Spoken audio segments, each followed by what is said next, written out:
Hey, Gavin. Hey, Louie. Diva, I'm a little bit, you know what I am? I'm sick and tired. Sick and Oh, tired of both in this economy. I know, if you can imagine. It's like rainy. I'm sick and tired of this weather being hot and cold. Katy Perry, like, what is going on? It is yes and no. So yes. That's a little millennial diva humor. yeah, I was gonna say, how old is that song at this point? Is that song voting age yet? I know. And listen, Katy Perry, probably not a great human. I've decided, like, Yeah. I just have to, like, realize, she probably loves who's the Amazon guy? Not Elon, Jeff but, Bezos. Jeff Bezos. I feel like she wants to be Jeff Bezos, like, his wife's best friend. Like, she's going to space. Yes, I think that's real. But okay. Hi everyone, welcome to the Mixed Reviews. Before I even continue with that, she did kill that nun with her mind. Yeah.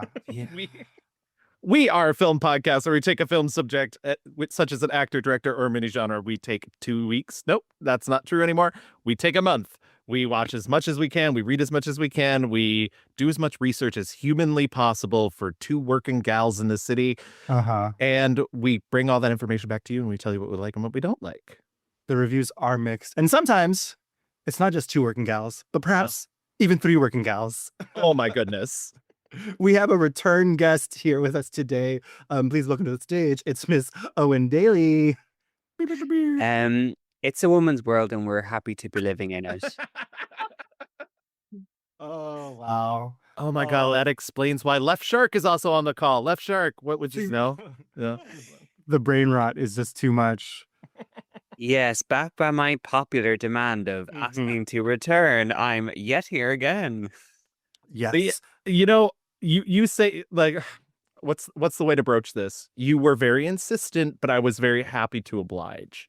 Like, you say your popular demand, but I think you're such a great guest that it was like not even a question when you asked. I was like, oh yeah, sure. Why would I say no? We've been flirting with this subject for a while. Yes. I think me and Gavin had brought her up before, and we're like, I mean, this was years ago though, and we were like, oh, she has so much career left, and she still does. But not anymore. Now that we've done it, not anymore. Before we get into this week's subject though, a little old business, if you will. Yes. We're not really doing polls anymore, because we've evacuated the Twitter dance floor. But I just wanted to remind folks, our last episode, we talked about Denzel Washington. It was, I thought, a really, really kind of wonderful month of watching movies by, like, an American master, revisiting a lot of movies that we have seen for the show, some new things for the show. And I wanted to ask you, do you have any Denzel Washington, like, standout faves for you? Where does one begin? So, like, I don't know. I mean, Malcolm X feels like the expected answer. But then also, I've watched Fences far more times than I thought I would. And just getting to experience him and Viola Davis be this, like, really hot couple is really fun. Yeah. And just sure, look, to keep up to date, watching Gladiator 2 and witnessing him throwing his cape around was the only reason to watch. Right, correct. He's also currently on Broadway. Yes. Jake Gyllenhaal doing Othello, is that right? Yes. We actually got a comment on one of our Patreon posts saying Gavin and Louie go to Broadway for Othello. And I would love to, because I made reference in that episode that Louie and I should go see it. Those tickets are not cost effective. And Louie and I love to go to Broadway on a very cost effective ticket. Yeah, Diva. We should start our $900 Patreon tier. Yes. Just to get us to go see Othello. The Othello Patreon tier is $900, and that's for, like, the shittiest ticket in the theater. Absolutely. I don't see it happening, sadly, anytime soon. I would love to. I'm sure he's amazing in it. I do want to say, by the way, if you do want us to return to doing polls, one of the more effective ways that we might be able to accomplish that is by doing it through Patreon. Patreon has a very easy polling app inside of it, but that, like, very much shrinks the amount of people who get their say in terms of the poll. So let us know, actually. Write us in, message us on Blue Sky, message us on Instagram, write us at reviewsmixed@gmail.com. Tell us if you want us to bring the polls back. It's just, we don't feel like being on Twitter is a reasonable thing in this day and age. And listen, like, I know that like Facebook and Instagram suck also, but the dystopia of like being like on Twitter and like just trying to be like a fun girly pop girl, and then like this propaganda, like just propaganda. It's mind melting. I had to get it off of my phone altogether because I literally would still check the Mixed Reviews Twitter, and I was just like, every other post was insane. And so that's why we're not there anymore. But anyway, Gavin, we had an email. We had a yes, we do have an email. We have an email from a Steven. I don't want to read their last name. That feels invasive. So just Steven for now. Thank you, Steven, for writing in so much. You wrote us in very much at the beginning of the month, right around the time we were doing our last episode. So unfortunately, we didn't get to it then. So this is referencing our two previous episodes ago, our musicals from stage to screen. And this email says, "Hi guys, new listener here. I just wondered about your opinion on Sweet Charity. I think Shirley MacLaine is amazing, and as is the Fosse choreography.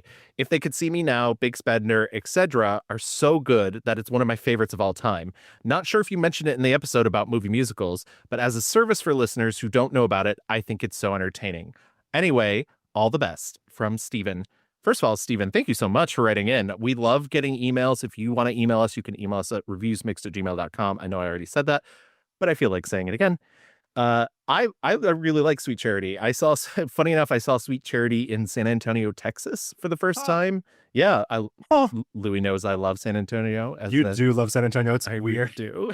It is weird, but it's a great place. And I thought it was really brilliant, really beautiful. I think it's a little long, and I know it's considered sort of lesser Fosse. In fact, it almost cost Fosse the directing gig in Cabaret, which was my 5-star review. So luckily didn't. But I think Sweet Charity is fantastic, and especially all the choreography in Shirley MacLaine.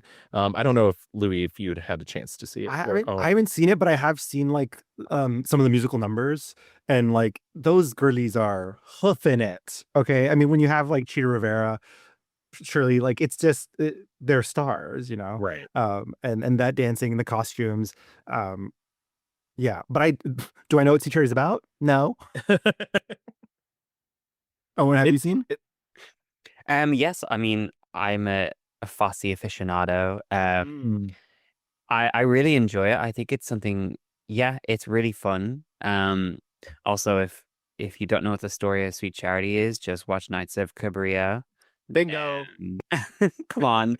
I mean, do I miss a time where we would turn these international European films into musicals? I'm thinking of A Little Night Music as well from Bergman.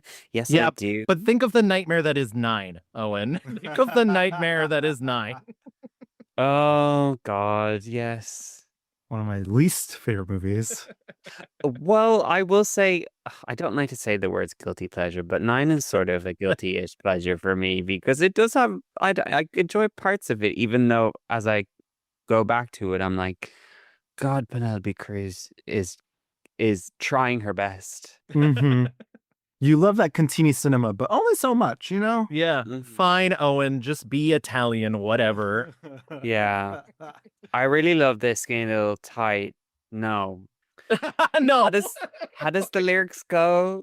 I don't know. Skinny little ties with skinny little ties and shades in the middle of the night. Yes. Yeah. Oh, thank you. R.I.P. Kate Hudson. No, I'm kidding. And sorry. First John Lithgow, now Kate Hudson. I'm just killing them left and right. That's in reference to we got a comment on our last episode about Denzel Washington on Spotify, and then it disappeared. So I don't know if this person regretted it, whatever. But they were like, John Lithgow's alive because I made a joke last week about him being dead. The joke is that he is dead to me. I'm very much aware that he is kicking around. He was at the Oscars. I'm well aware.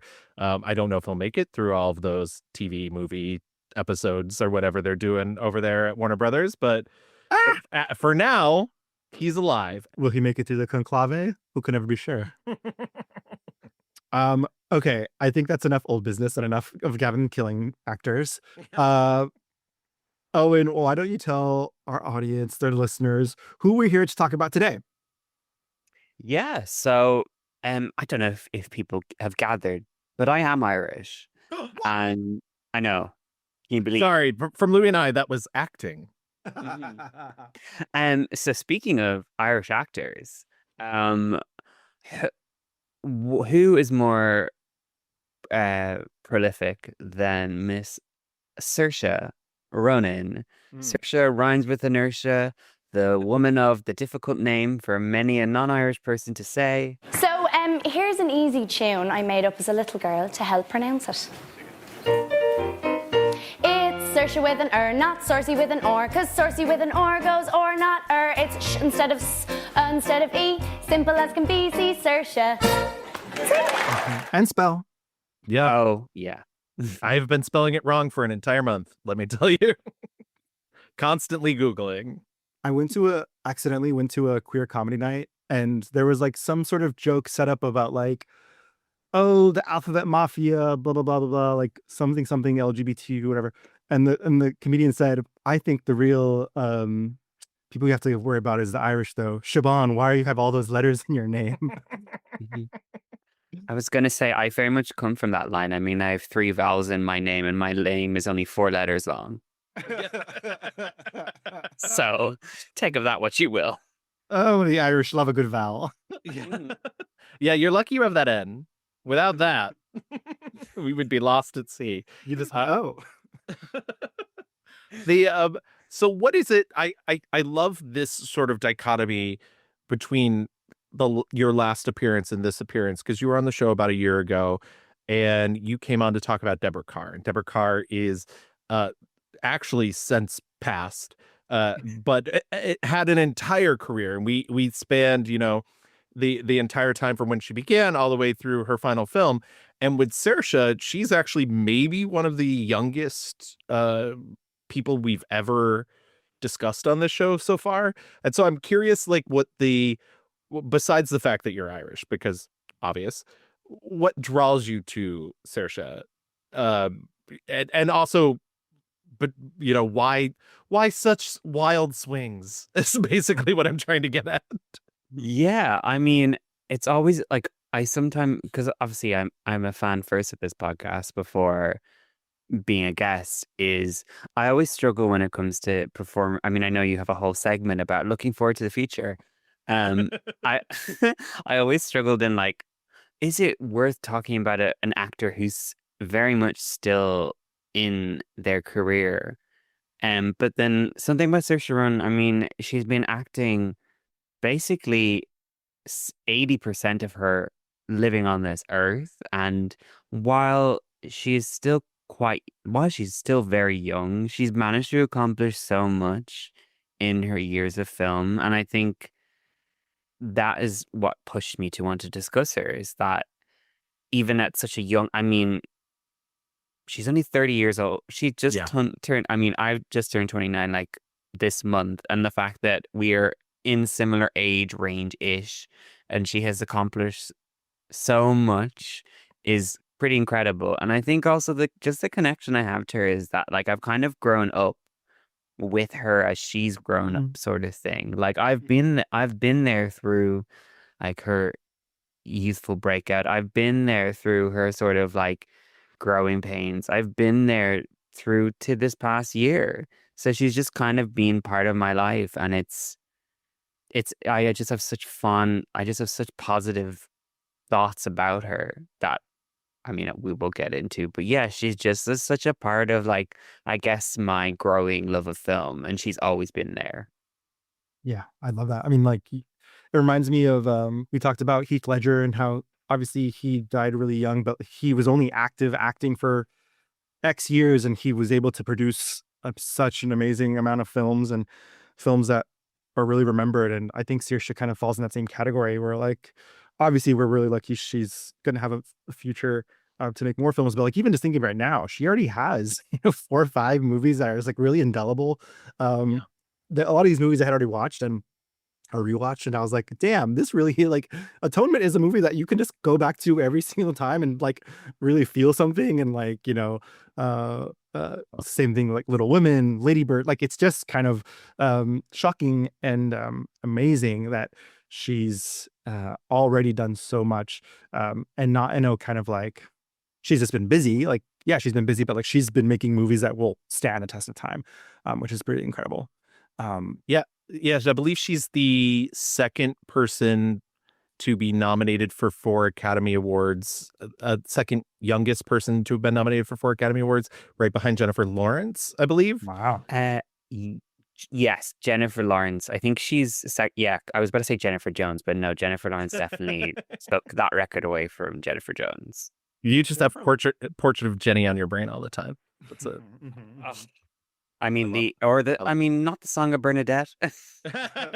No one has Song of Bernadette on their mind. But it's true. Love is a many splendored thing. You stop it. You stop it.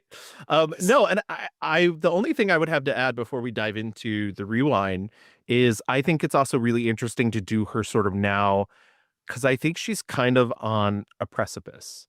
You know, the movies that she had out last year, there was a lot of like, oh, she's going for awards again. And then both were very overlooked. But she put a lot of effort in bringing the story of the Outrun to the big screen through producing it, through like really working on the script, sometimes ad-libbing dialogue in the movie. I think she is edging towards, and I have seen interviews where she's mentioned that she would like to direct. I think she's edging towards that direction too. And I think has a really solid foundation for that because, as you both mentioned, you know, she's been acting, she's been in this business for more of her life than she hasn't. and so I think it's a really interesting, I think we're catching her at a really interesting place because I think she's about to like really move off into doing her own thing in a more interesting way than just, because I was even thinking about this earlier today. It was hard for me to come up with a bad performance. And I think because there's bad films that she's in, but I think it's because she's only been in this business since she was 10 and she's 30 now. She hasn't had the opportunity to do like paycheck gigs yet. and so I also think we run the risk of running into that in the future as well too. So I think she's at this really interesting point in her career where there's a couple lanes that she could take, and I'm excited to see where that goes. Yeah, and she's also worked with a bunch of auteurs. Like, Yes. she's like imagine just like being that young and working with like so many incredible directors.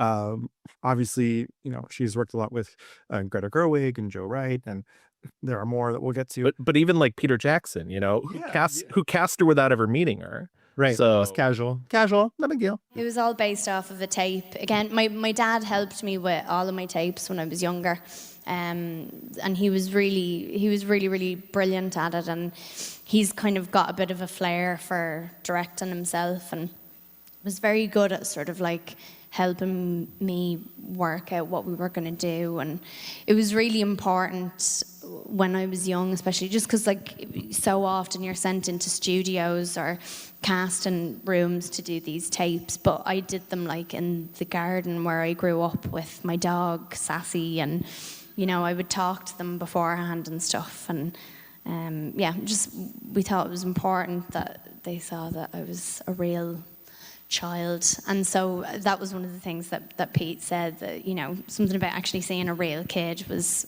really important. I'm excited. I'm really excited to get into this. So Gavin, why don't we get into the rewind? All right, so Saoirse Ronan was born April 12, 1994. Alert, she was born in the Bronx. yeah. Yeah. Great Irish actress, question mark. Right, we're here to reveal the truth. I was born in the... What, you couldn't tell that I was born in the Bronx? It was pretty obvious. She's a fucking American, a dumb American, just like me and Gavin. Hey, you don't have America without the Irish, okay? That's true. I've been to the Tenement Museum, I know. There'll be no such thing as a bridge Or train tracks or basically anything. Yeah. But yeah, she was born in New York City. Her parents, Monica and Paul, um, I love their Were- sitcom. yeah, that they left Ireland because the economy was really horrible, and they came to New York to try and live a better life. Imagine a world, people trying to live better lives as immigrants. Don't get me started. I've seen An American Tale. I know how that goes. Bible does go west, okay? um, and so and her mother is a nanny. Her father, it's kind of like a handyman, then becomes a bartender. They have Saoirse. They're not here for long. I believe they moved back to Ireland when she's like 3-ish. Before they move back, though, her father is like at a Yeah. bar. Yeah. He's like doing his bartenderly gigs. And somebody's like, hey, you have a really great accent. You should think about acting. He became an actor and had never trained or had never even been to see a play before, and suddenly he was on stage off Broadway. And so he completely fell into it, and then work took him home back to Ireland. So it was partly that why we moved back, and also Mum and Dad just wanted me to, have a garden to play in and things like that. And it was someone from like the Irish Rep. Yes, Like, exactly. If you don't know, New York City has the Irish Rep, which is a theater company, based around Irish people and like the culture. And so after a show, they came to his bar and were like, "Hey, girly, you could, I bet you could be an actor." And he was like, "What? Me? Don't make me sing." And so he starts getting booked in shows, and all of a sudden, Saoirse talked about how she kind of remembers growing up and being surrounded by the theater community. But like I mentioned, still when she's very young, they move back to Ireland because her parents wanted her to like kind of have to be around nature and have a backyard and all those types of like kind of. I mean, like it's funny. Like people have been leaving New York for the same reason for like ever. Yeah. It's no place to raise a child. I do also want to say, to my knowledge, they were both undocumented. So Correct. Yes, they were undocumented immigrants in New York, but moved back around like I guess 97, 98, just as Britney Spears was about to come on the stage, if you can imagine. So it yeah, played so much into her life. it played so much into her life.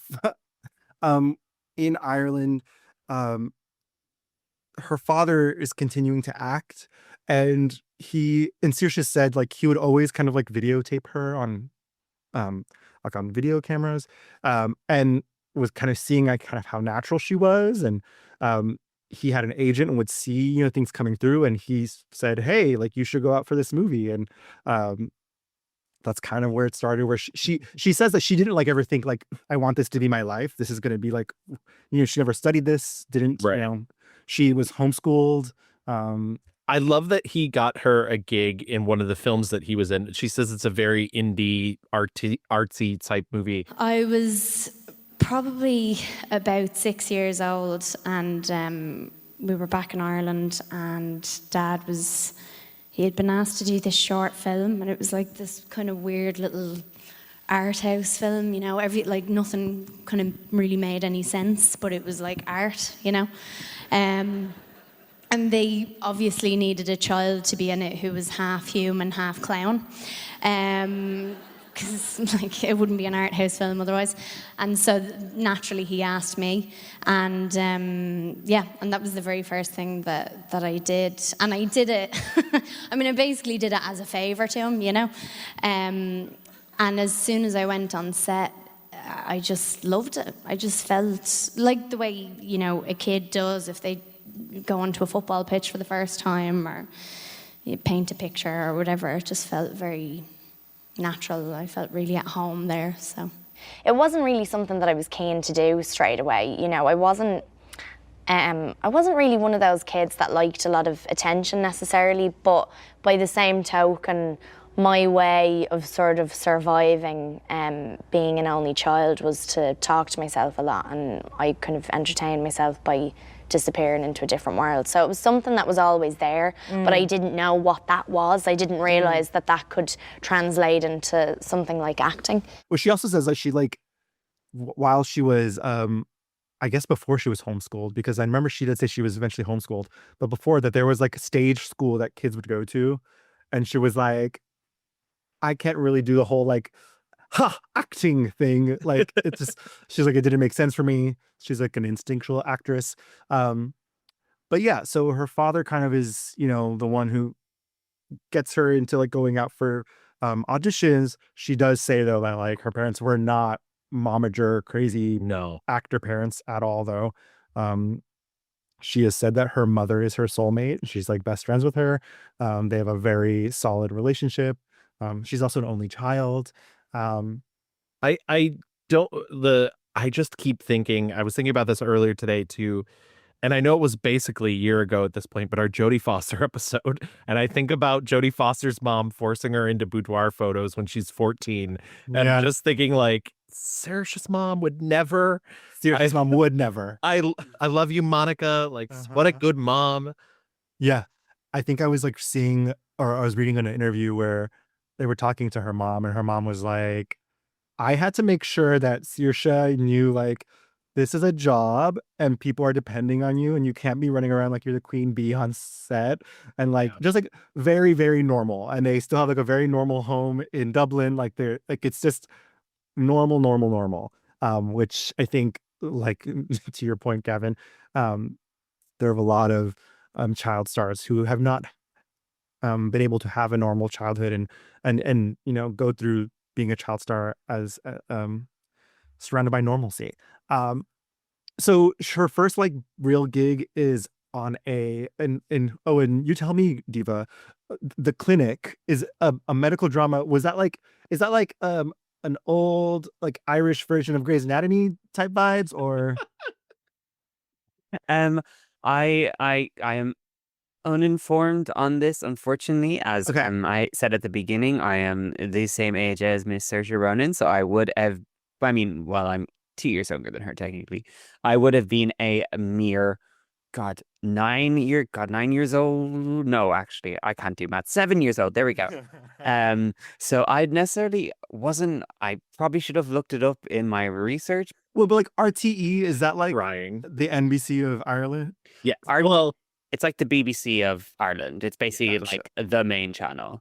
NBC is not. No, and what is the main channel in America? There's like There is no main channel in America, Owen. That's ABC. no.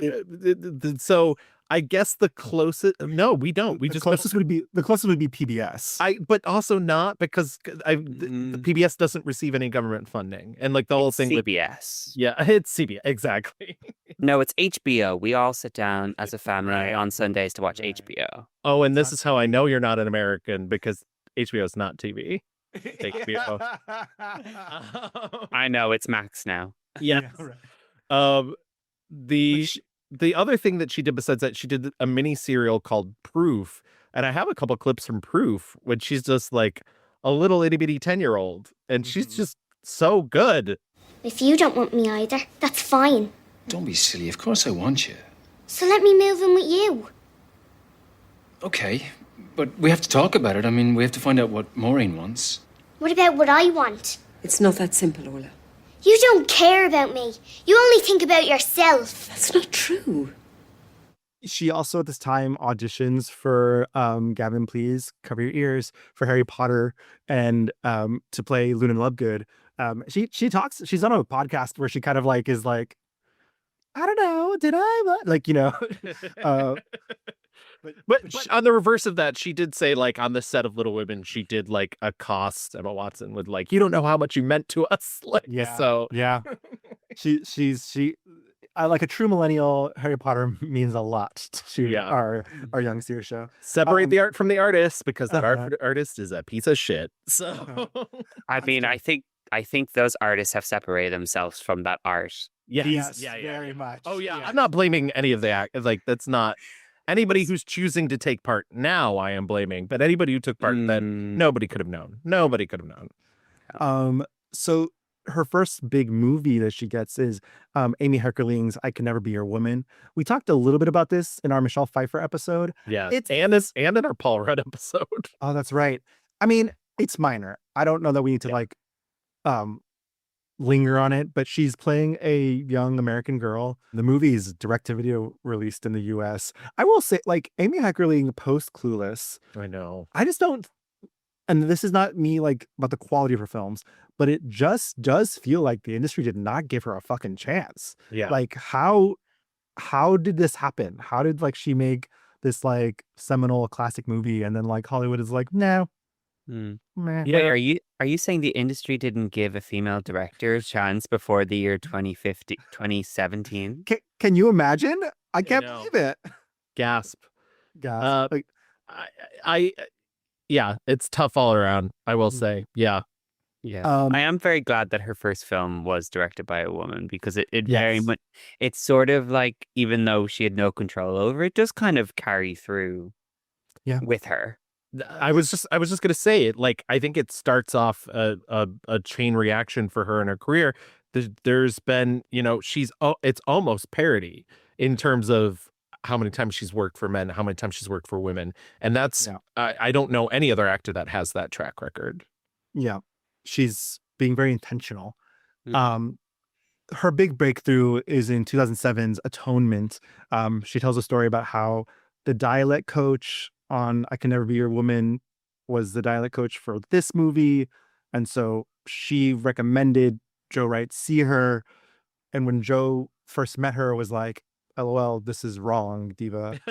But then she started reading the script and was like, oh, fuck. Because, and Saoirse says now, I don't look like the way Brandy's like described in the novel. She doesn't look like she's related to Keira Knightley. Speaking of which, we've talked about this movie with our Keira Knightley episode. And she's this movie kind of is just, and this performance specifically, this is like a cannonball, like fucking shotgun, electrifying start to her career. And it just never stops, right? Since this moment. She gets nominated for an Academy Award. It's a true like supporting actress role. Like she disappears from this movie more than half of it, I'd say.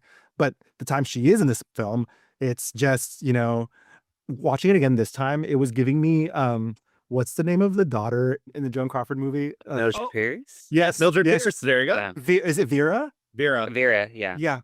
It's giving a little bit Vera, even though I know Vera is more evil and like on purpose.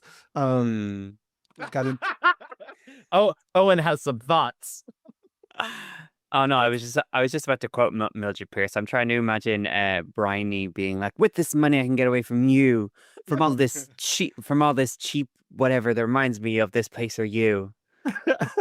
I mean, it's funny because I think Saoirse has said like she doesn't think that Brownie's like a villain. She doesn't think she's bad.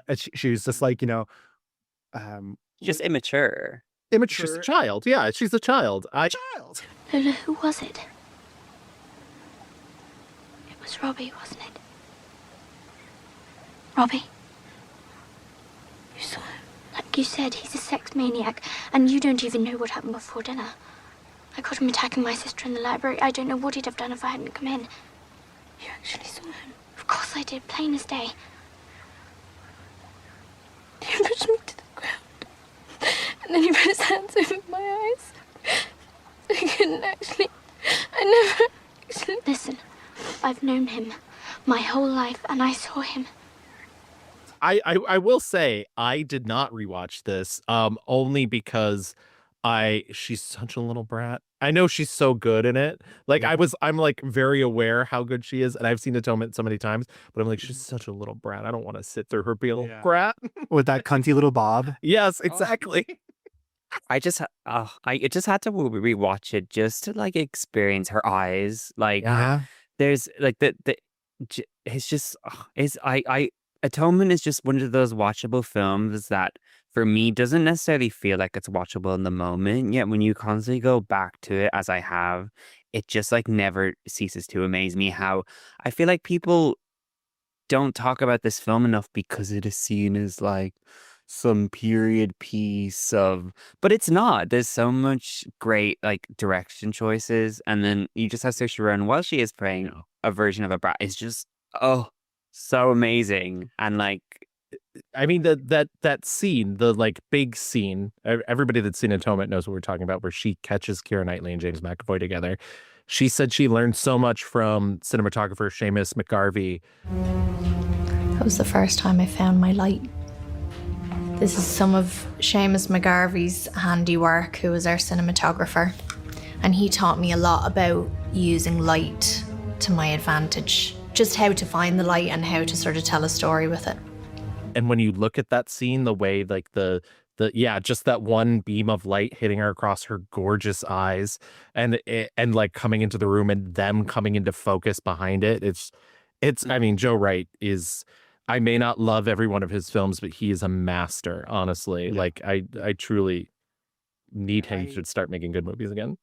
But anyways, I was that as I was watching the movie, and even like Saoirse's long gone, but like the James McAvoy like in the Dunkirk scene, I was like, Jesus Christ, this is as beautiful. It's a really beautiful. All of his movies are very lyrical, and just kind of like dreamy.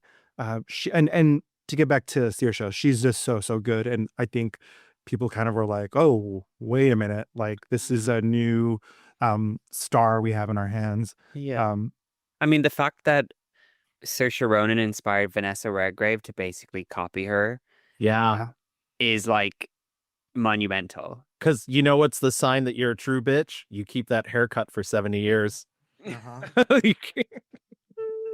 So yeah, she amazing, award nominations. She a BAFTA award, Golden Globe award, Academy Award. I don't think she wins any of them, but she's like literally fucking 13, so it's fine. Next up, she plays the daughter of an impoverished psychic in Death-Defying Acts in 2007. She also is in the City of Ember, fucking book YA adaptation. Yes. Real quick, just Death-Defying Acts, a movie I'd never heard of. Also directed by a woman. It was directed by Gillian Armstrong, who directed the 90s Little Women. So there's that connection there. It's a movie in which her mother is played by Catherine Zeta-Jones, and but bearing the lead is Guy Pearce playing Houdini, and they're out to defraud Houdini of some prize money by like holding a seance and like contacting his dead mother and whatnot. I don't think it's a good movie, but Guy Pearce is real recent, like red carpet Oscars spoke about this. Basically said that that movie was like tortured by Harvey Weinstein. And so there's like a whole other cut of it that exists that is not that movie. And I think you can kind of tell when you watch it that it's been messed with a bit. I didn't know that going in, but I was like, this movie's a mess while watching it. So there's a whole library of movies that are just like fucked with by Harvey Weinstein. Yeah, exactly. Her next, like I would say, role of note is in 2009's The Lovely Bones. We talked about this in our Stanley Tucci episode and our Rachel Weisz episode. The Lovely Bones is like an interesting film. Peter Jackson, not his typical fare, but also like he definitely put his take on it. She talked about like into it, not as Jack Gussie, but that it was a lot of like blue screen, a lot of like kind of.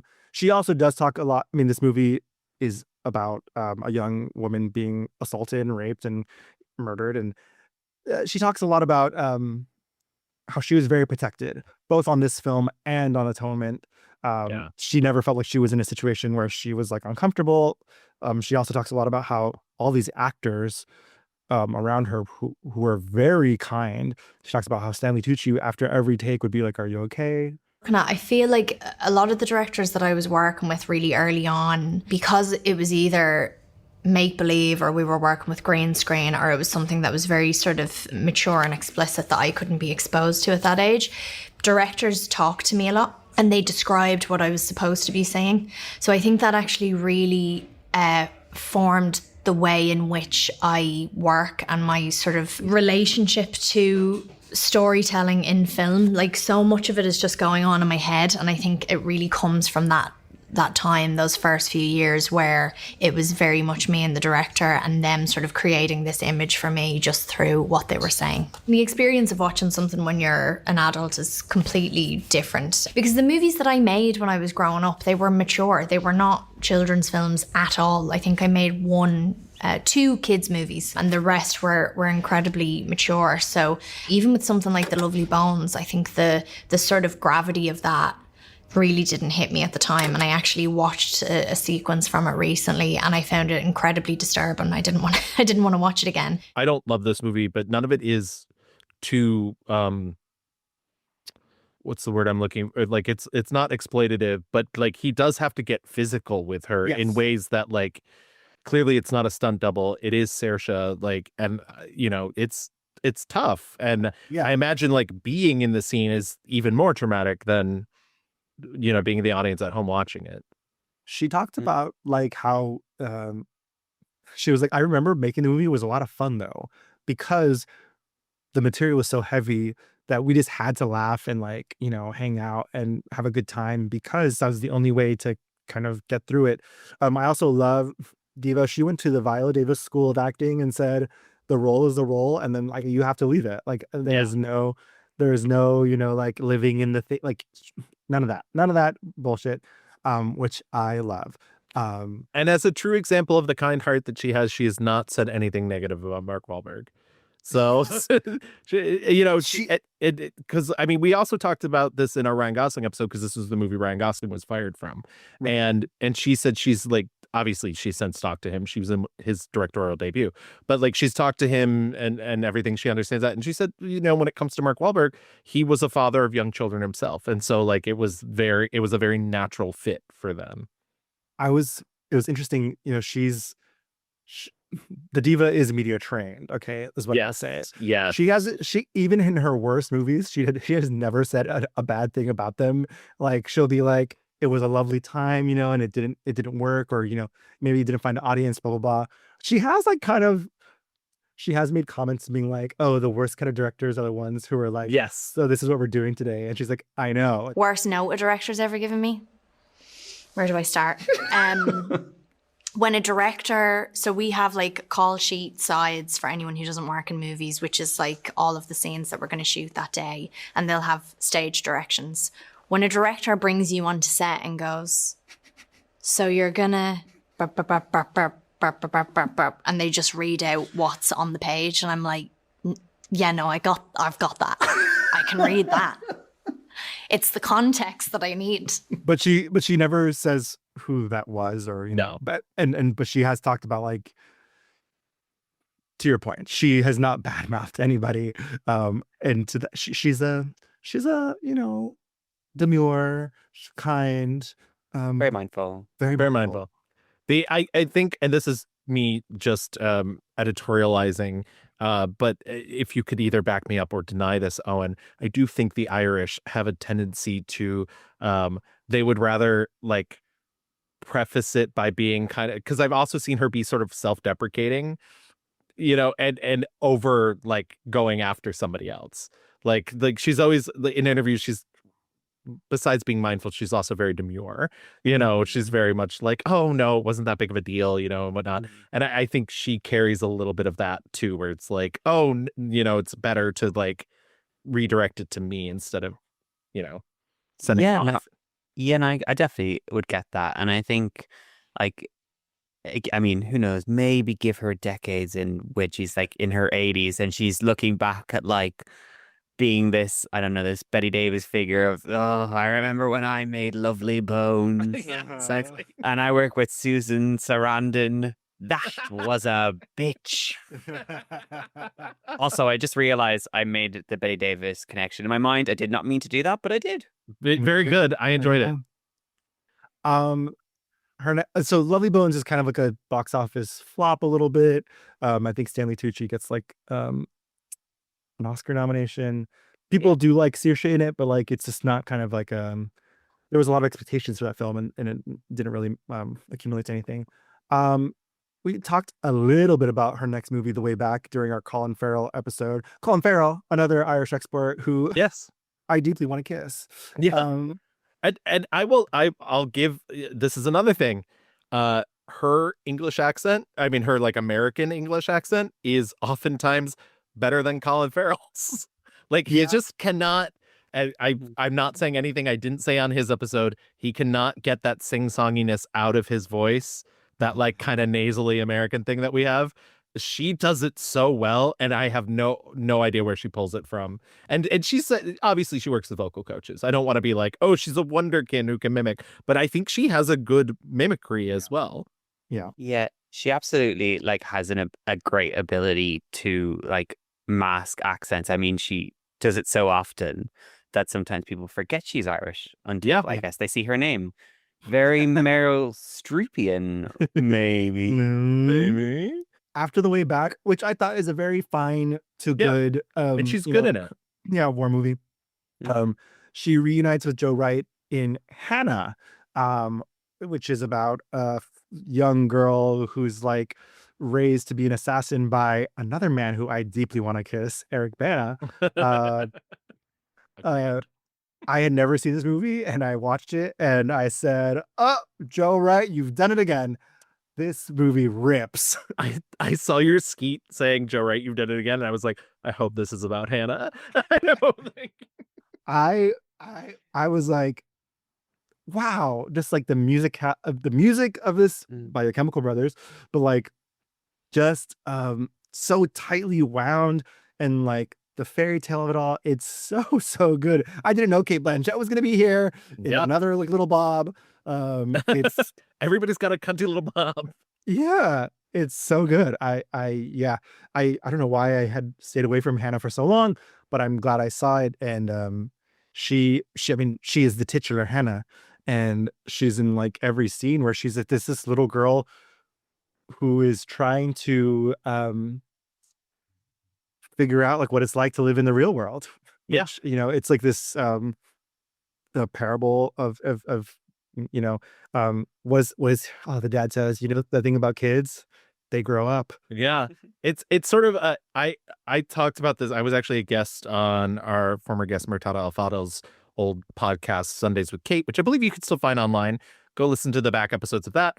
I did the Hannah episode because I love Hannah so much. And just it's sort of an omniversal fairy tale. It pulls from Snow White, it pulls from Cinderella. Like she is Pinocchio. She's like learning how to be a real person and whatnot. And it's gorgeous. It's so multi-layered, and a lot of that has to do also with Joe Wright. And if we can just get him to direct another action movie, please.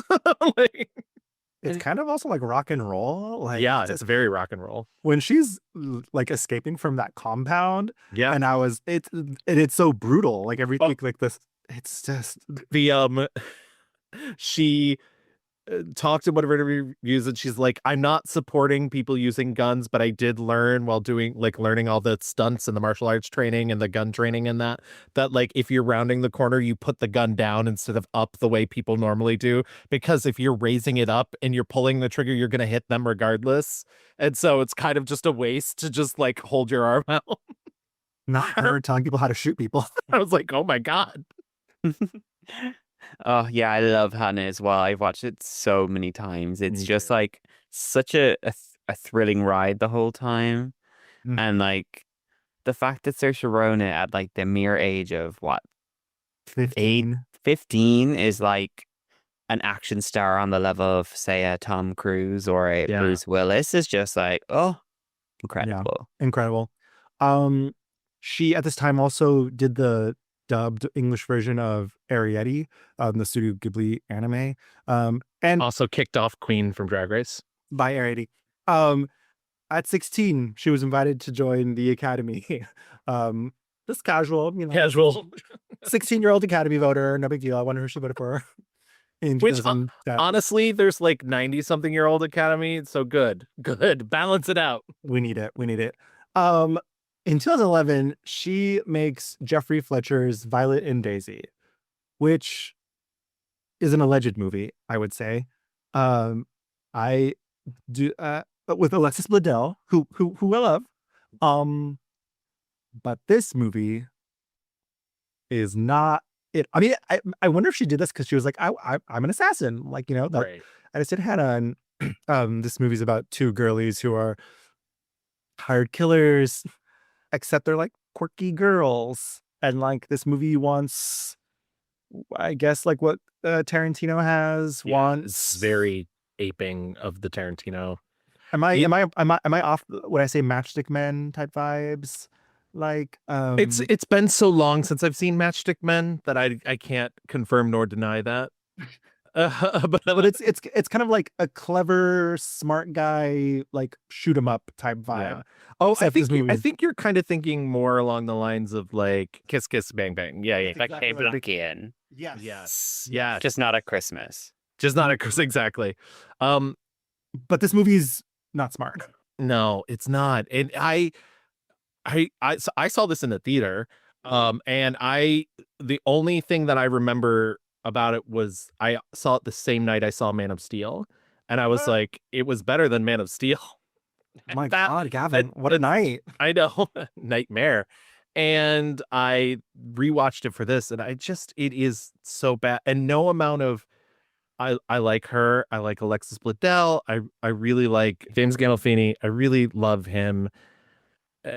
It's bad though. It's not good. I don't believe in the universe that it takes place in.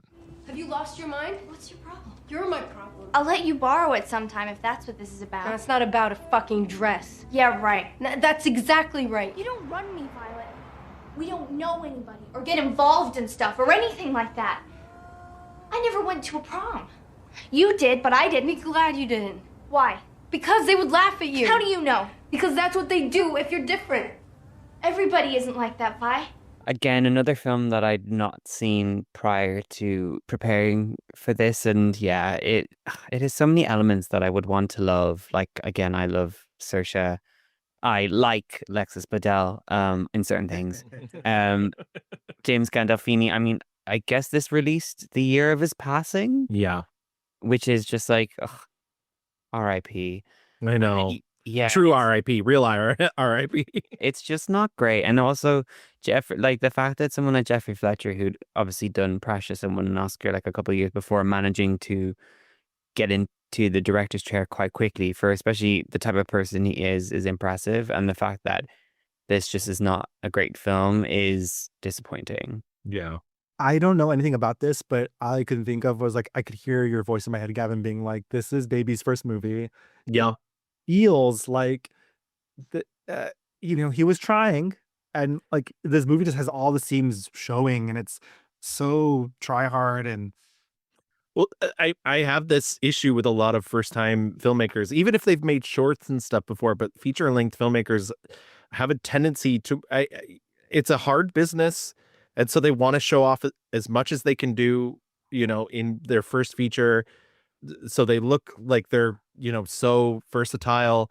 But this movie was like, look at all these things I can do, and it's like, yeah, you're doing them badly. You're not doing them well, and so it's a tough watch. It's a little over an hour and a half. It's not even that long, and I split it up. I started watching it. I paused it. I went and saw an amazing drag show with Willem from Drag Race. And then I came back home and at like 1 a.m. was like, I guess I got to finish this. yeah, that's kind of the vibe. She was supposed to be in The Hobbit with Peter Jackson, but she couldn't. She withdrew because of scheduling conflicts. And instead she did Byzantium by Neil Jordan. A little vampire flick. Yeah.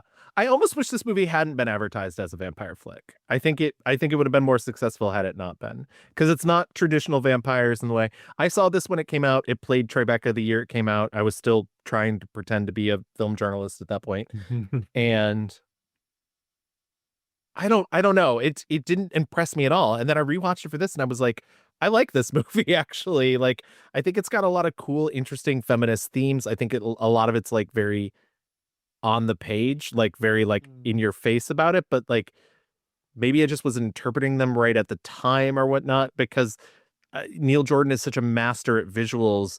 I think he really accomplished blending them together well. Whereas when I originally saw it, I just kind of felt it was like too on the nose. And this time I don't know. This time I really kind of enjoyed it.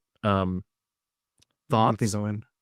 Yeah, this is like the last film that I'd not seen before, with Saoirse, and like it's really dark and twisted, and I don't know, something about her and Gemma Arterton is just like really fun. Like I don't know why I'd avoided it. I think this like decade, this kind of period, like post Atonement period before Budapest, part of Saoirse's career is where I kind of pick and choose the films I would watch. So I just kind of skipped it, even though I'd wanted to watch it for some time. But it was just like really fun and like the type of film that we just don't get anymore because people just don't make like mid-level films, let's say. Yeah, it's interesting you say that because this time period really is like she's obviously a young woman, but she's not like young. She's not a child, but she's not like mother age yet, you know. And so like, and to bring back Britney Spears, she's not a girl. She's not yet a woman. Correct. And I think like Hollywood and movie makers don't know what to do with like young women. I mean, thank God she connects with Greta Gerwig later. But like, I was thinking, like, man, remember what was that movie where they made Jennifer Lawrence have like 10 fucking kids, and like she was, I don't know, 22 or something. It's the Joy. Joy. Yep. Yeah. Like she's playing like a 45-year-old when she was like 25 or whatever. Right.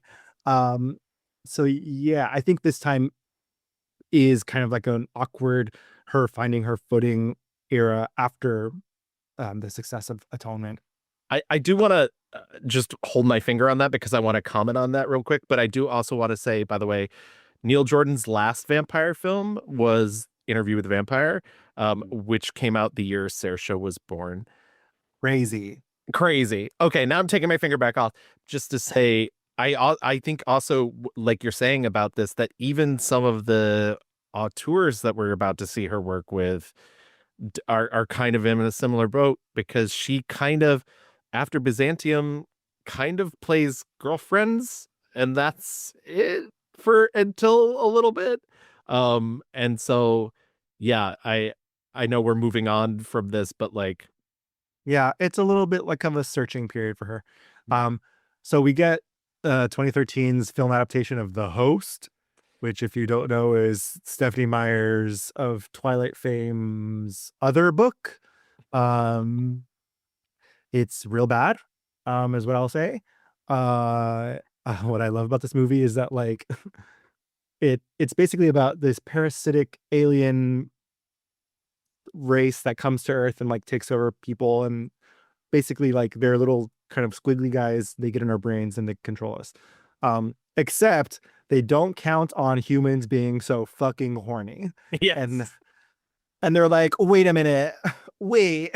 But also, and like, not to bring up Stephenie Meyer's religion, but like the movie is also very much like, anytime that so Saoirse has this alien inside of her, but also can like, she's one of the few that can like rebel, and so anytime she gets close to kissing a boy, the Saoirse inside is like, no, don't do that, no, like, yeah, like, don't kiss that man. I can't kiss you. What? No, what is he doing? No, stop it. Stop now. Don't do this. No. What are you doing with my body? Kissing another boy? You better not be doing that. Yeah, exactly. Yes. It's a very strange concept as a book in the first place. And then and on top of that, a very bad movie. Yeah. And it's over 2 hours. Yeah. The Host is a film that I have not seen, will purposely never see. It'll ruin your image of her. I mean, I think I've got enough of it with just hearing you describe the plot of the film. I don't like, again, this is not a visual podcast, but the faces I was making as I was like, what? That's what it's about? But it can be a visual podcast if you check us out on patreon.com/themixedreviews. There you go. If you want to see the faces we're making, it's there. I'm going to zip zap zop right through these next couple things. She does she's a voice in Justin and the Knights of Velour. It's an animated nothing. I guess we should stop on Grand Budapest Yeah. Hotel. But, But Justin Knights of Valor, like another girlfriend. Continue. in 2014, she does Lost River, which we talked about. There is the Ryan Gosling directed film. Hey, And then guess what she plays in Lost River? A girlfriend. girlfriend. And then also the Grand Budapest Hotel, where she is also the A little- girlfriend. Yeah.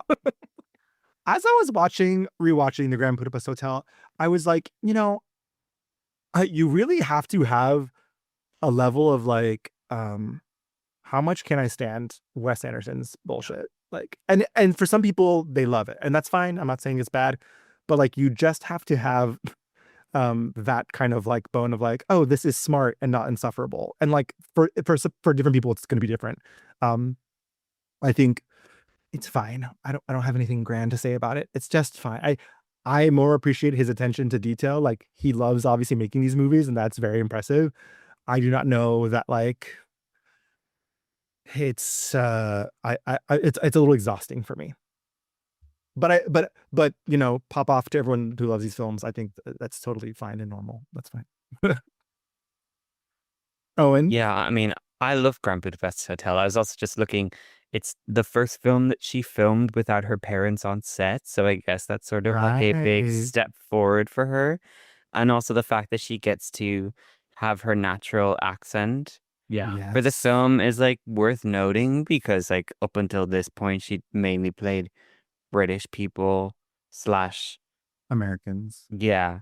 So she's just a bunch of fun, and like a decade removed from it, I wish she would return to the world of Wes Anderson, because I feel like she has that untapped potential of like wackiness and kookiness that she displays like outside of the films that she mostly makes. So I definitely would welcome her back into Wes Anderson. And while she is playing the girlfriend, I think there's enough of her involved in the plot in Very Wild Antics that kind of make it less of a traditional, oh, she's just the girl Yeah. thing. Whence came these two radiant celestial brothers united for an instant as they crossed the stratosphere of our starry window? One from the east and one from the west. Very good. Don't flirt with her. She does come back to Wes Anderson because she does do the French French Dispatch. Dispatch. Yeah, for kind of a small role, but yeah. But great hair in that movie. So some of my favorite hair in that movie. Mhm. I think it's worth noting, like, in her personal life, and thanks for bringing up how she was, this is the first time she did a movie without her parents on set. Because I think up to this point, her mom was always there with her, kind of like helping, take care of her. Because she's a child. But she also, was talking about, I think just around this time, she moved to London for the first time. Like, she left Ireland and she thought she wanted to like go and live this life. And she's kind of going through some personal things, just of like, growing up, thinking she's going to like love London, is actually very homesick. This is jumping ahead a little bit, but she'll move to New York to be on Broadway. It seems like, these movies were like she's searching, wandering, but I think it's because like that's kind of what she was in this time period. She was searching, wandering. She was a young adult coming into her adulthood. I didn't watch this next movie, but if either of you did, Stockholm, Pennsylvania in 2015. Thoughts, feelings?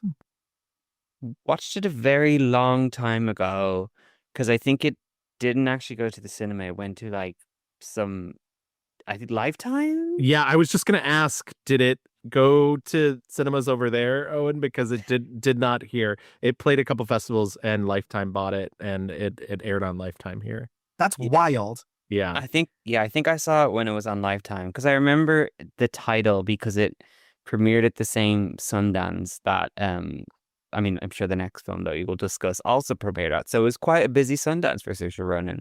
Owen is alluding to what probably is like the next cornerstone of her career. Yeah. 2015's Brooklyn. And that's kind of what I was talking about. Like, this movie is about a young woman who leaves Ireland to come to New York. In that time, I moved to London. And I was homesick. I was really homesick, and I really missed being Irish in Ireland. And I think to go in, I don't know if you've ever had this before, but to go into a film where emotionally you're sort of in the same state as your character, it's terrifying because there's nowhere to hide. Obviously, she's Irish. This movie's about a young Irish woman. She connected to it in a lot of ways to this young woman, Eilish. But also just like in the time when she was making it, she was like, this idea of where is home, who should I be with, it really resonated with her.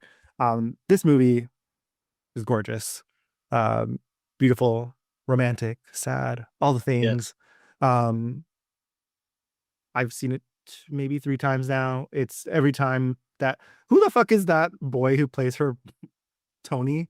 I was just gonna say Tony. That's it. That is the star of Smash, Emery Cohen. Thank you very much. Yes, it is. Oh my God, that is wild. Emery Cohen, who Short Kings, Yeah, come together. handsome as all get out. Handsome and a short king.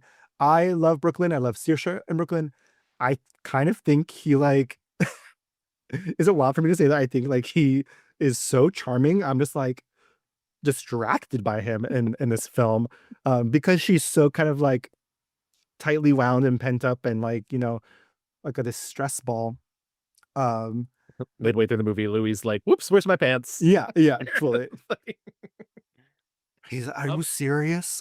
My only, I really like Brooklyn, so it's not even a serious complaint. My only complaint is that like every time I watch it, I forget that it like so much of the first like 2/3 is front loaded with her in the titular Brooklyn, that I forget that when she goes back to Ireland, it's actually like such a small part, which means you're getting so little of adorable Domhnall Gleeson as well, who I also love. Yeah, no, but very fair. But once again, I really like Brooklyn a lot, so I don't think I'm taking too much away from it by chiding it just a little tiny bit.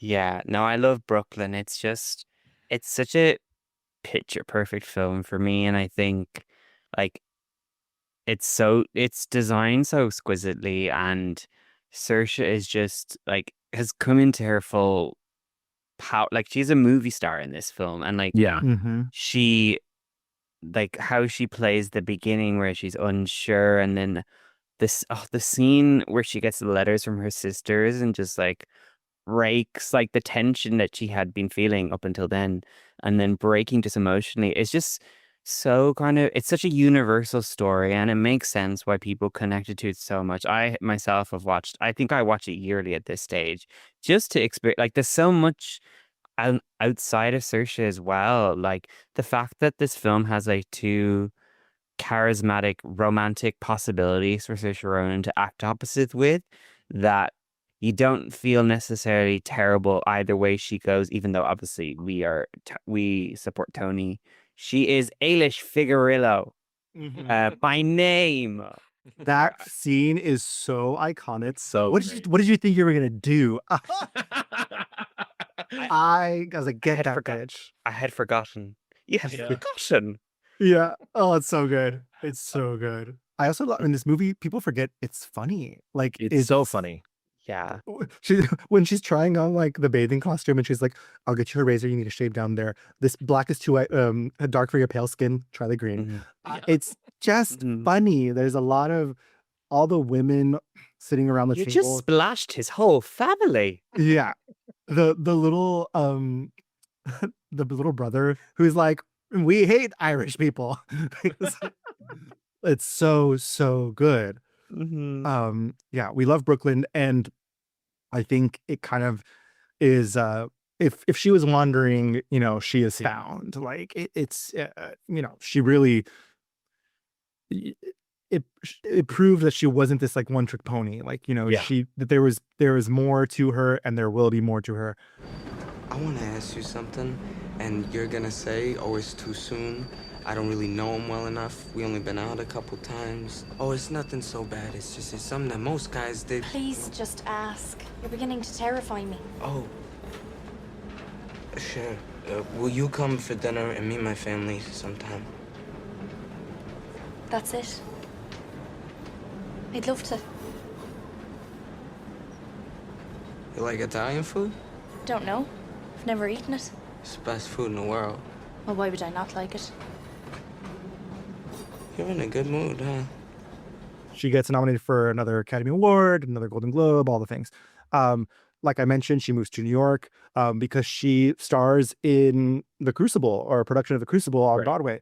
Next up, she did On Chesil Beach, which is perhaps the most British title I've ever heard of a movie. I was like, do I need to watch this? It sounds boring. And then I did, and I was like, oh, like this. The title of this movie does not prepare you for what this is. No.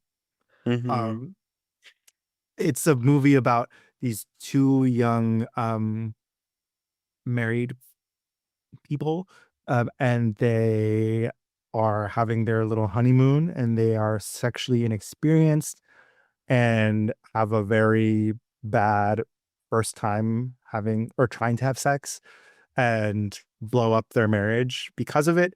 And there's a lot of flashbacks to, you know, kind of their circumstances. Yeah, and why And why sex is so hard. And but my God, what a devastating movie. Again, I think you liked it a lot better than I was. I think it's such heavy subject matter that the movie doesn't do it justice. The great scene where they're on the titular Chesil Beach and she's like, babe, like, it's over. Let's go back now. And he turns his back on her. Yeah. Literally, like he's Lana Jarre and untucked. Yes. Like, I don't want to cry on camera. I think that scene is pretty incredible. And also just like from a directing standpoint, like they walk. It's a pretty film. I agree. Like when they walk across the entire, like, I think he's standing there and she's going, and then the cameras is zooming out and showing. I was like, holy shit. Owen, how do you feel about On Chesil Beach?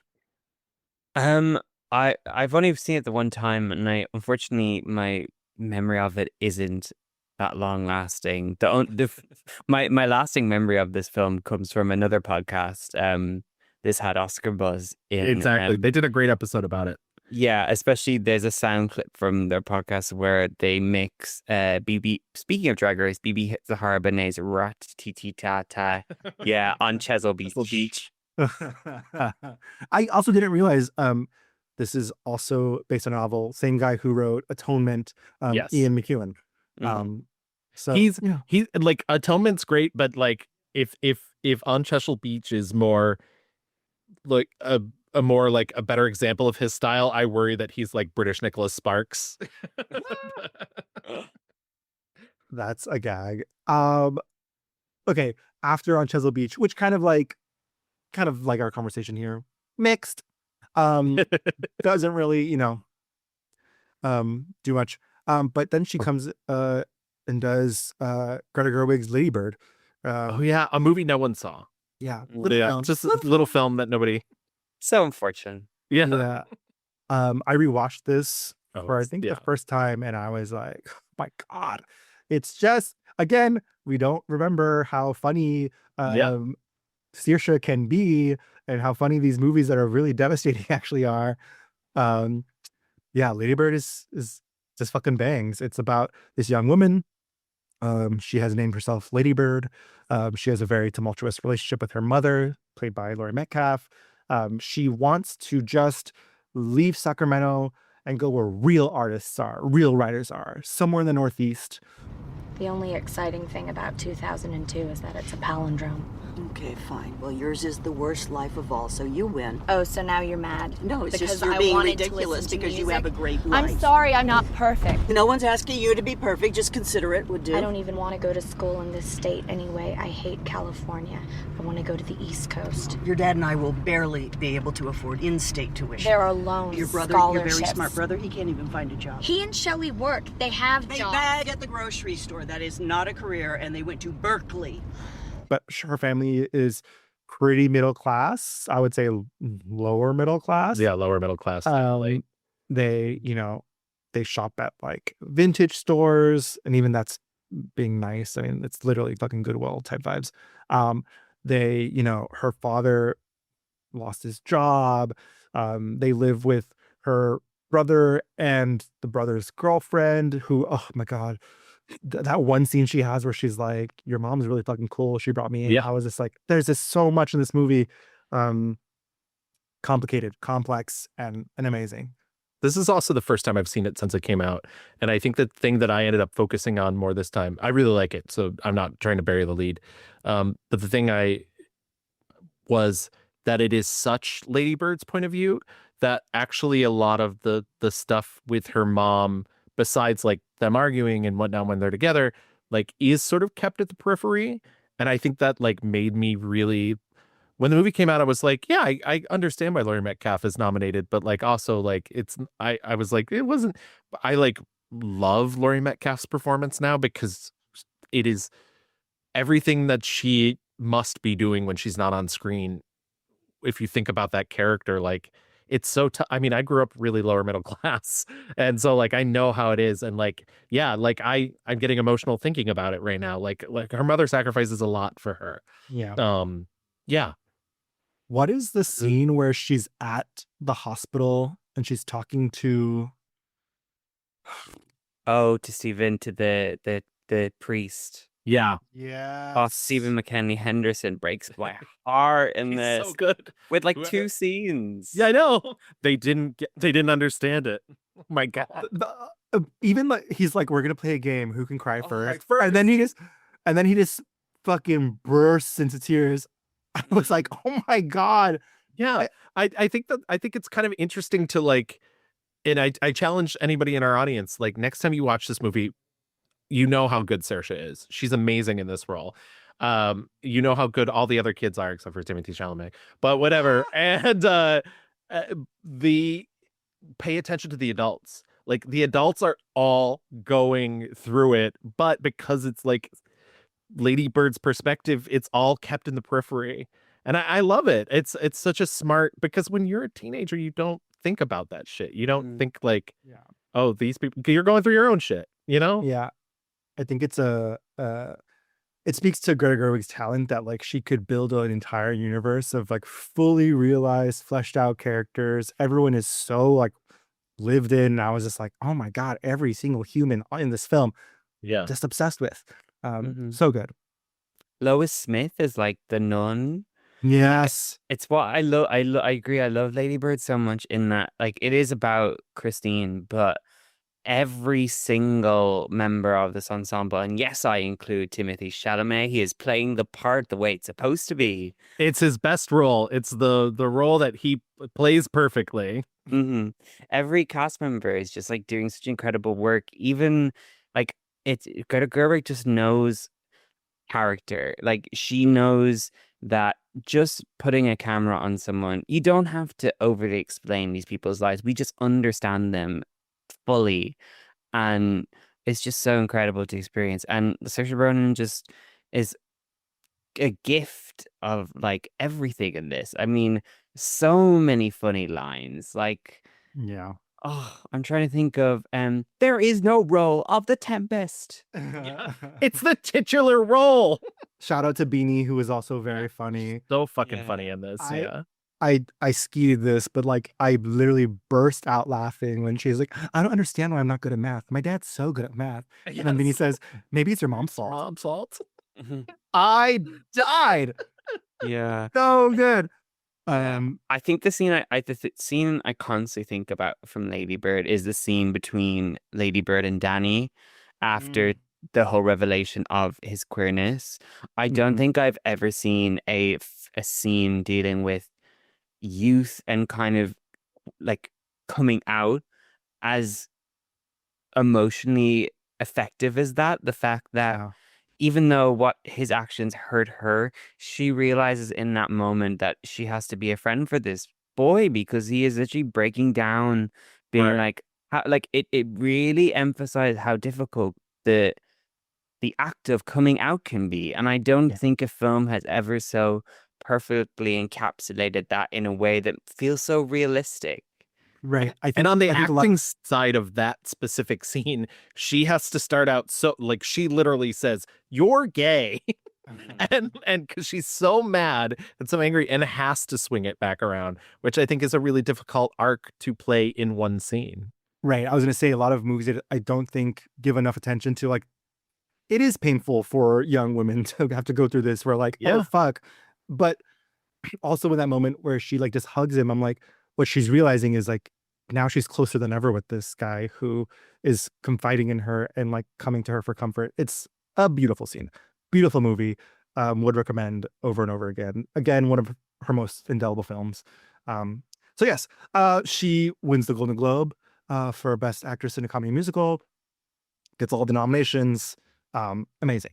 I know I went through a stage, well, we still do, but like when I was about 18, it was such a weird, it was like an in-between age. And I remember only being kind of handed scripts that either had the coming of age girl or the older sister or the girlfriend or something like that. And it really, when you find something great like those projects and like I did with Lady Bird, it's sort of, it's so precious to you, but it does seem like it's hard to come by. She is in The Seagull in 2018. I didn't watch The Seagull. Another weird, interesting movie after The Seagull is Mary, Queen of Scots, which I think Margot Robbie is giving it her all. It's two movies like kind of mashed together and like, I don't know. It very much felt like it's giving Six vibes, you know what I mean? Like it's giving like, what if yes, Queen Slay, Mary Queen of Scots? That's my problem with it. Like I love the 70s Mary Queen of Scots. I think that movie it's a little all over the place, but it's great. And this movie is very like a girl boss gatekeep gaslight version of like the Mary Queen of Scots story. It's like even when you get to the end, which spoiler alert for fucking history, when she gets her head cut off and there's like the monologue of her being like, my son, you'll be king, and you see him on the throne. And it's like, do we need like, come on, what is happening? Beautiful gowns, though. I will say, beautiful gowns. Oh, and how do you feel about Mary Queen of Scots? I mean, just watch it for the campness of the completely fictitious scene of Queen Elizabeth and Mary Stuart meeting. Everybody loves to do that. There's an opera about Mary Queen of Scots, Mary Stuart. Yeah. And they have that. That's like the big like Act 2 thing, and it's everybody just wants to create this fictional meeting between them. Anyways, I digress. Yeah. You're inferior. Sorry, when Margot Robbie becomes Voldemort. Don't make me say it to your back. I love also like she has her like little gay boy slash maybe non-binary like girly pop who ends up fucking her husband, and she's like, get up, you caught into his trap like I did. Like I love that she's like, diva, That's he got us both, girl, and it's fine. That's what I hate about the movie, is she's like #ally. It's kind of funny in this year, the fact that she's playing both Nina and the Seagull and Mary Queen of Scots in Mary Queen of Scots is, again, related to Vanessa Redgrave from Atonement, who played both those parts decades before. Like, it's kind of funny. So after these two little kooky, freaky little movies, she comes back home to Greta and makes Little Women. Women. A role that she like had to campaign for, because Greta was not feeling it at first, but she's like, it was like one of her dream roles, and she to this day, says it's her favorite movie. It's her 5-star review of her own career. Yeah, I mean the movies. At first, I was like a little bit put off just by like, I was like, Florence Pugh, yeah, you're too old for this, but everyone is committing to the bit so hard, and Florence is a very good actress. Yeah. Luscious, lovely. Little Women is very much a nostalgic title that kind of has different generations who enjoy each one dependent on when it came out. And I think this 2019 version is that version for me, where I think the choice to kind of break up the narrative and do it in sort of a contrasting way.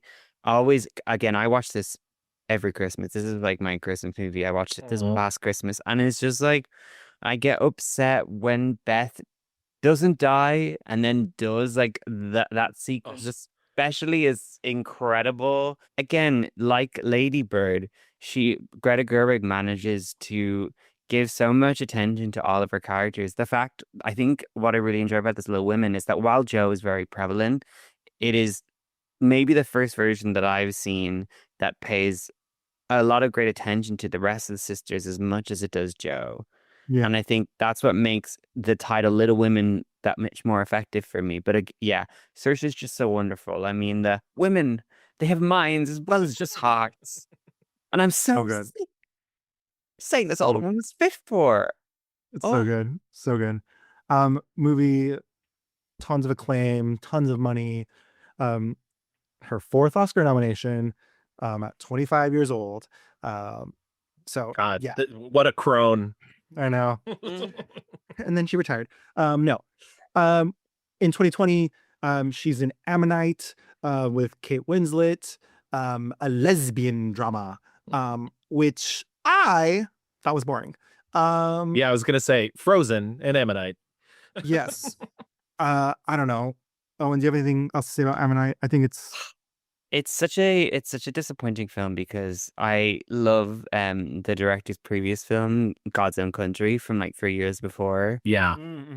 And this is just like, it's so cold, and it still surprises me that Saoirse Ronan at this stage in her career would want to take this part, especially because like all she does for like most of the film is not speak, is just wander around. Like, it's just so boring, and it kind of came at a point in film where there were so many of these period lesbian dramas. Yeah. And I mean, SNL made it's so funny that this is the film that inspired that SNL sketch to kind of make fun of the trope of lesbian period dramas, even though no one knows what this film is. yeah, I wanted to like it more than I did. I know there is a very specific member of our audience that really wants us to do a Kate Winslet episode, and we will get there. There will be a Kate Winslet episode. I can promise you this. And I am not saying, and I want to be clear, I'm not saying anything negative about Kate Winslet or Saoirse. I just don't think they have chemistry together. There's even an Actors on Actors you can watch on YouTube with them, and I don't think they had chemistry together in that, and they were being themselves. So like, I think that's also a huge flaw of it, that I think they were just both kind of miscast. Well, I think also they're very different actresses. I think it just feels like their crafts do not work together. 100%. And I love them both, but I don't think. Whereas I think Kate is like a more technician, and like Saoirse is more like intuitive, and it just kind of doesn't, like when they're having even the sex scenes, I was like, okay. It's just such a dull film, and I think also the fact that when it came out, no one wanted to watch this film during the pandemic. Like, this is not the film that one would want to watch in the comfort of their own home. Right, we could have saved this one. She does a quick little tip spot on the French Dispatch. She makes her West End debut as Lady Macbeth in The Tragedy of Macbeth. In 2022, she does See How They Run, which we talked a little bit about in our Sam Rockwell movie, I believe. No, it hadn't been. I was gonna say it hadn't been made. Oh, we did Sam Rockwell. Yeah, in our Who Done It episode, we talked a little bit about Foe, I believe, in the yearly wrap up of that year. Yeah, because I like this movie should have been especially my shit. It's kind of just boring, dull. It's bad. Sci-fi again. Like she loves going to this place of introspective, really deeply emotional. And this movie is trying to get there, but I felt the script didn't serve the character. I didn't understand why anybody was acting the way they were, and I think that's a huge if I kind of felt like any time that anything got really heated, I was dropped in the middle without any context. And was like something clones, replacements, robot sort of. Yeah. Owen, how do you feel about Foe? It's so disappointing because like it stars three of my favorite kind of like not up and coming, but like charismatic performers. I mean, yes, Aaron Pierre,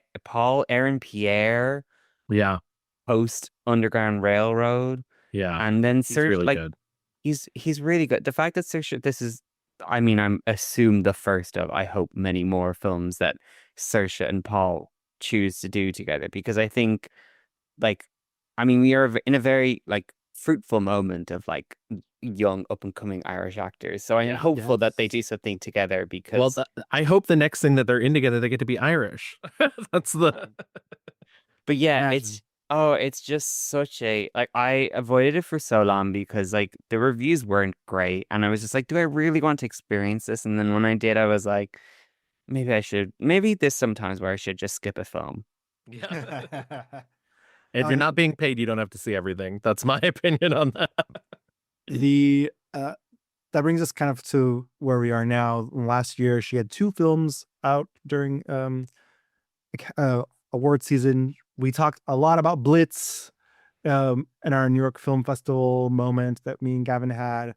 I did not like Blitz. Yeah. I was it a little bit more than I did. Yeah, I was less cool on it. I still didn't love it, I will say. Yeah. And then also The Outrun, which Gavin mentioned way up top, a film that she helped produce and get made. Blitz she made with Steve McQueen, big kind of sweeping war drama. The Outrun, a really intimate woman dealing with alcoholism, chilling film. How did we feel about The Outrun? In terms of me, I really liked it, except for I was more middle ground on it because I don't know if the non-linear narrative was necessary, and I worry that the non-linear narrative is there to disguise maybe some like lack of maybe the movie's not as entertaining if it's not non-linear, and that might to me like that's not a really reason to do that. And as an editor, I did feel like it was a little long, and I was like watching it and being certain scenes I was like, we could have trimmed this back a bit, like we didn't have to sit with this. I think she's very good in it. Yeah, she's great. It's one of her, I would say, best performances. It doesn't feel like scenery chewy to me. And I think with a lot of alcoholism kind of addiction stories, it can kind of get into that like camp space. This feels very grounded to me. I think she's very good. I thought it was kind of like rock and roll. Like, again, like the music of this film is really interesting. But yes, I do want, like, this movie wants what Atonement has, like, with the nonlinear of it all. But I just don't think Nora Fingscheidt has the kind of mastery that Joe Wright has to make it work quite as well.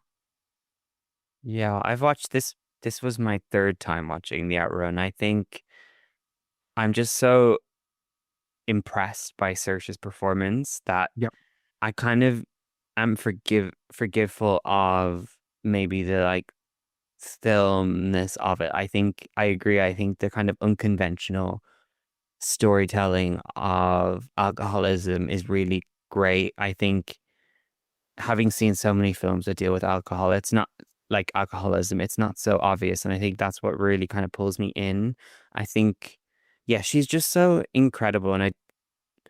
And like the fact that while she has explosive moments, they're very far and few between. It feels it's very much a reflective film on kind of choices and not. I know people try to compare it to like something like a woman under the influence, just in how it deals with addiction. And while that is a far superior film, I think it kind of lives in that universe, and I think that's why I'm more attracted to it. And I think, separate from her producing it, it does feel very personal to her, and I sense that from her performance. Yeah, I think the script is really good. I mean, that moment where she is like, "Your prayers didn't work, Mama. Your prayers didn't work." Yeah. Oh my God. All that praying didn't help, did it, Mum? It didn't help me. Didn't help me. It was. Why tear our hearts out now, Louis? Yeah. I would recommend the movie, but it's devastating. Like it's devastating, but also, no spoilers. Like it's coming in and out of addiction and relapsing. I mean, it's a cycle. It's a cycle, and like the people you hurt, you hurt yourself. It's a rough watch. I hope I did not sound too negative on it, because I do like it and would recommend it to other people. But there were just elements that, wishing for a movie that isn't made kind of doesn't do anything. But they're things I would change. Really quickly, she has she started dating her Mary Queen of Scots co-star Jack Loudon. Hashtag ally. Oh, sorry. Hashtag ally. It's been reported they were married at a secret ceremony in Edinburgh. So yeah, good for them. Good for them. That happened last year. Yeah. Only cool people get married in 2024. So I've heard. Gavin. She's an ambassador for the Irish Society for the Prevention of Cruelty to Children. She's been associated with a lot of anti-homelessness campaigns. And she, of course, she's a young person in this world, so she knows it's smart to vote for gay marriage and vote for abortion in Ireland, because she understands human rights. Imagine. It's not that hard, divas. But yeah, that kind of wraps up our rewind of Miss Saoirse. Let's get into some picks. We're going to start off with our 1-star reviews.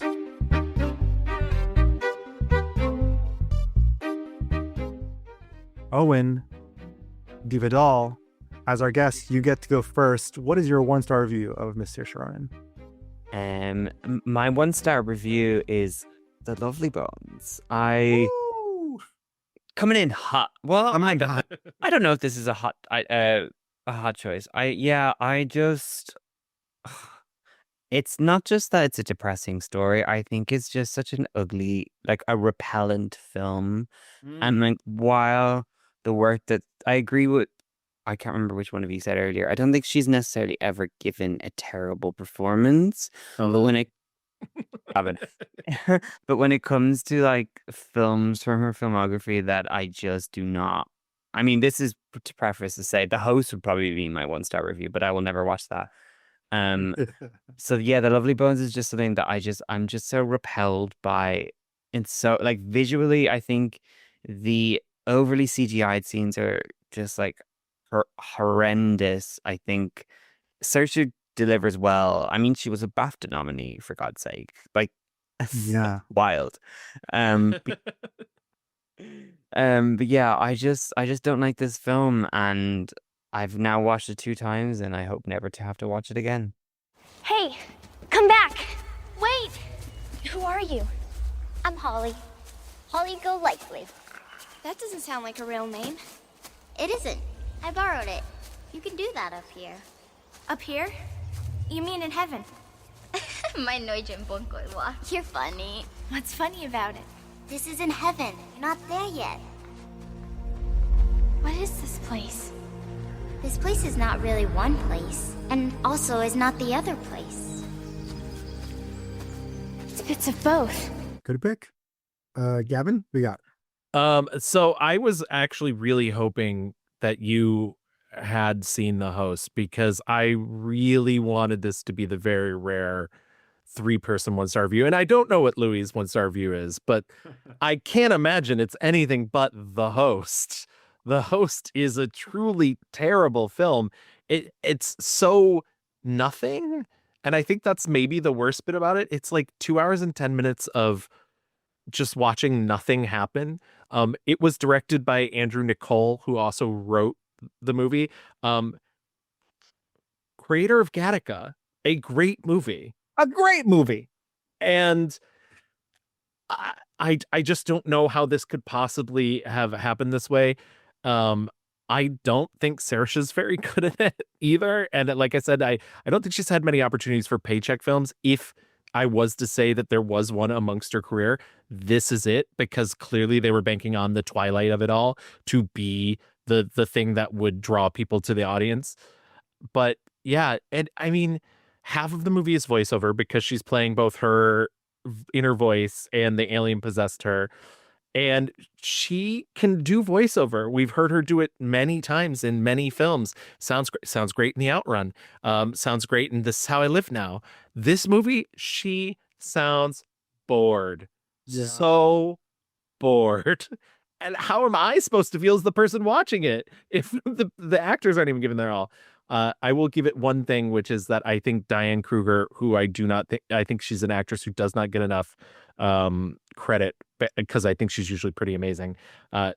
Innocent, totally innocent. Showed up, did everything that she was asked to do, did it with aplomb, and was like, and I will take my paycheck now. She's like the bad girl. Yeah, she's the exactly. villain. Well, I love that she's the villain who's like, we don't want to do anything bad to these people. We just come here and we help improve their lives. And then it literally shows one of their grocery stores, and they've replaced everything with like the very potato chips. Like the bags just say potato chips. It's just like soda, water, and it's like, well, you did change things. Like, it's I don't so think stupid. Yeah. Okay. Yes, this is also my 1-star review. Though Excellent. Violet and Daisy very close to. I agree.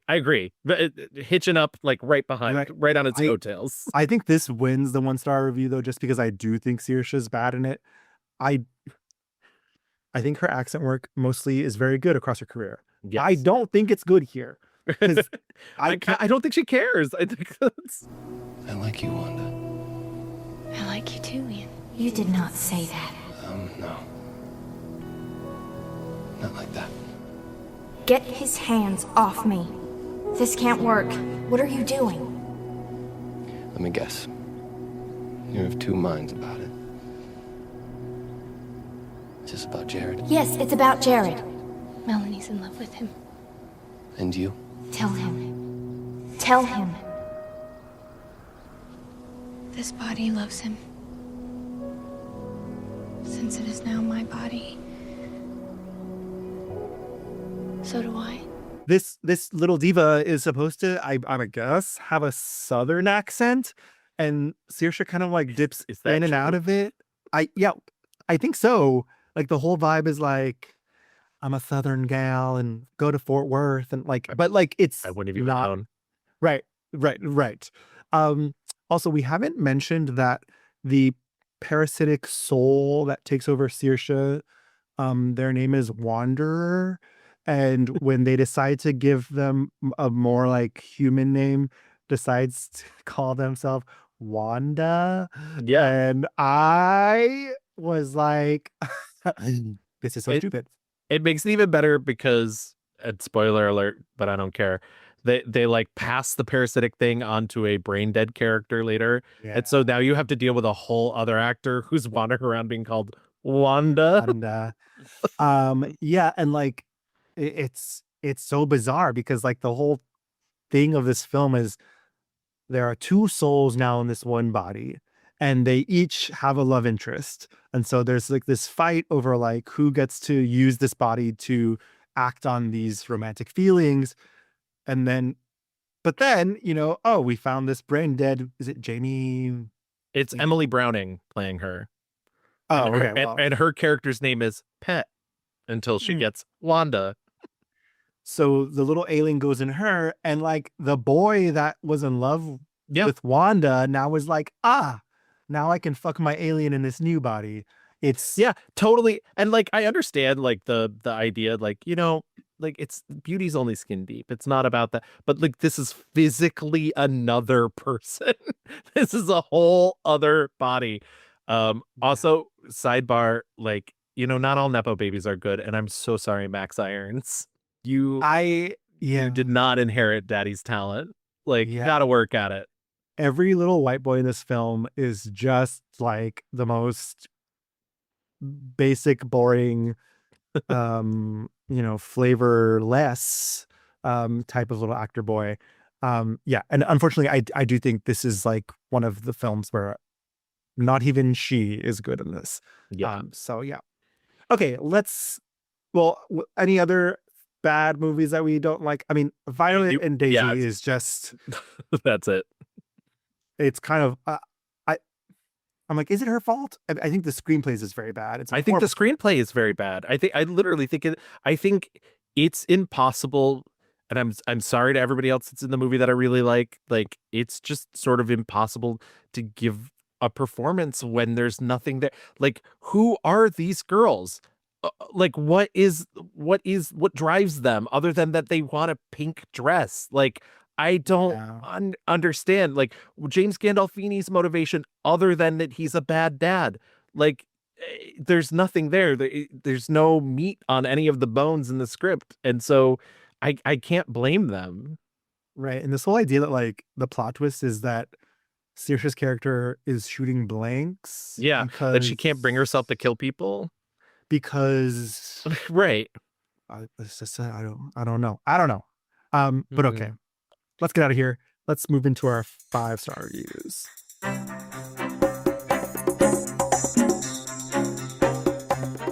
Owen, what do you got?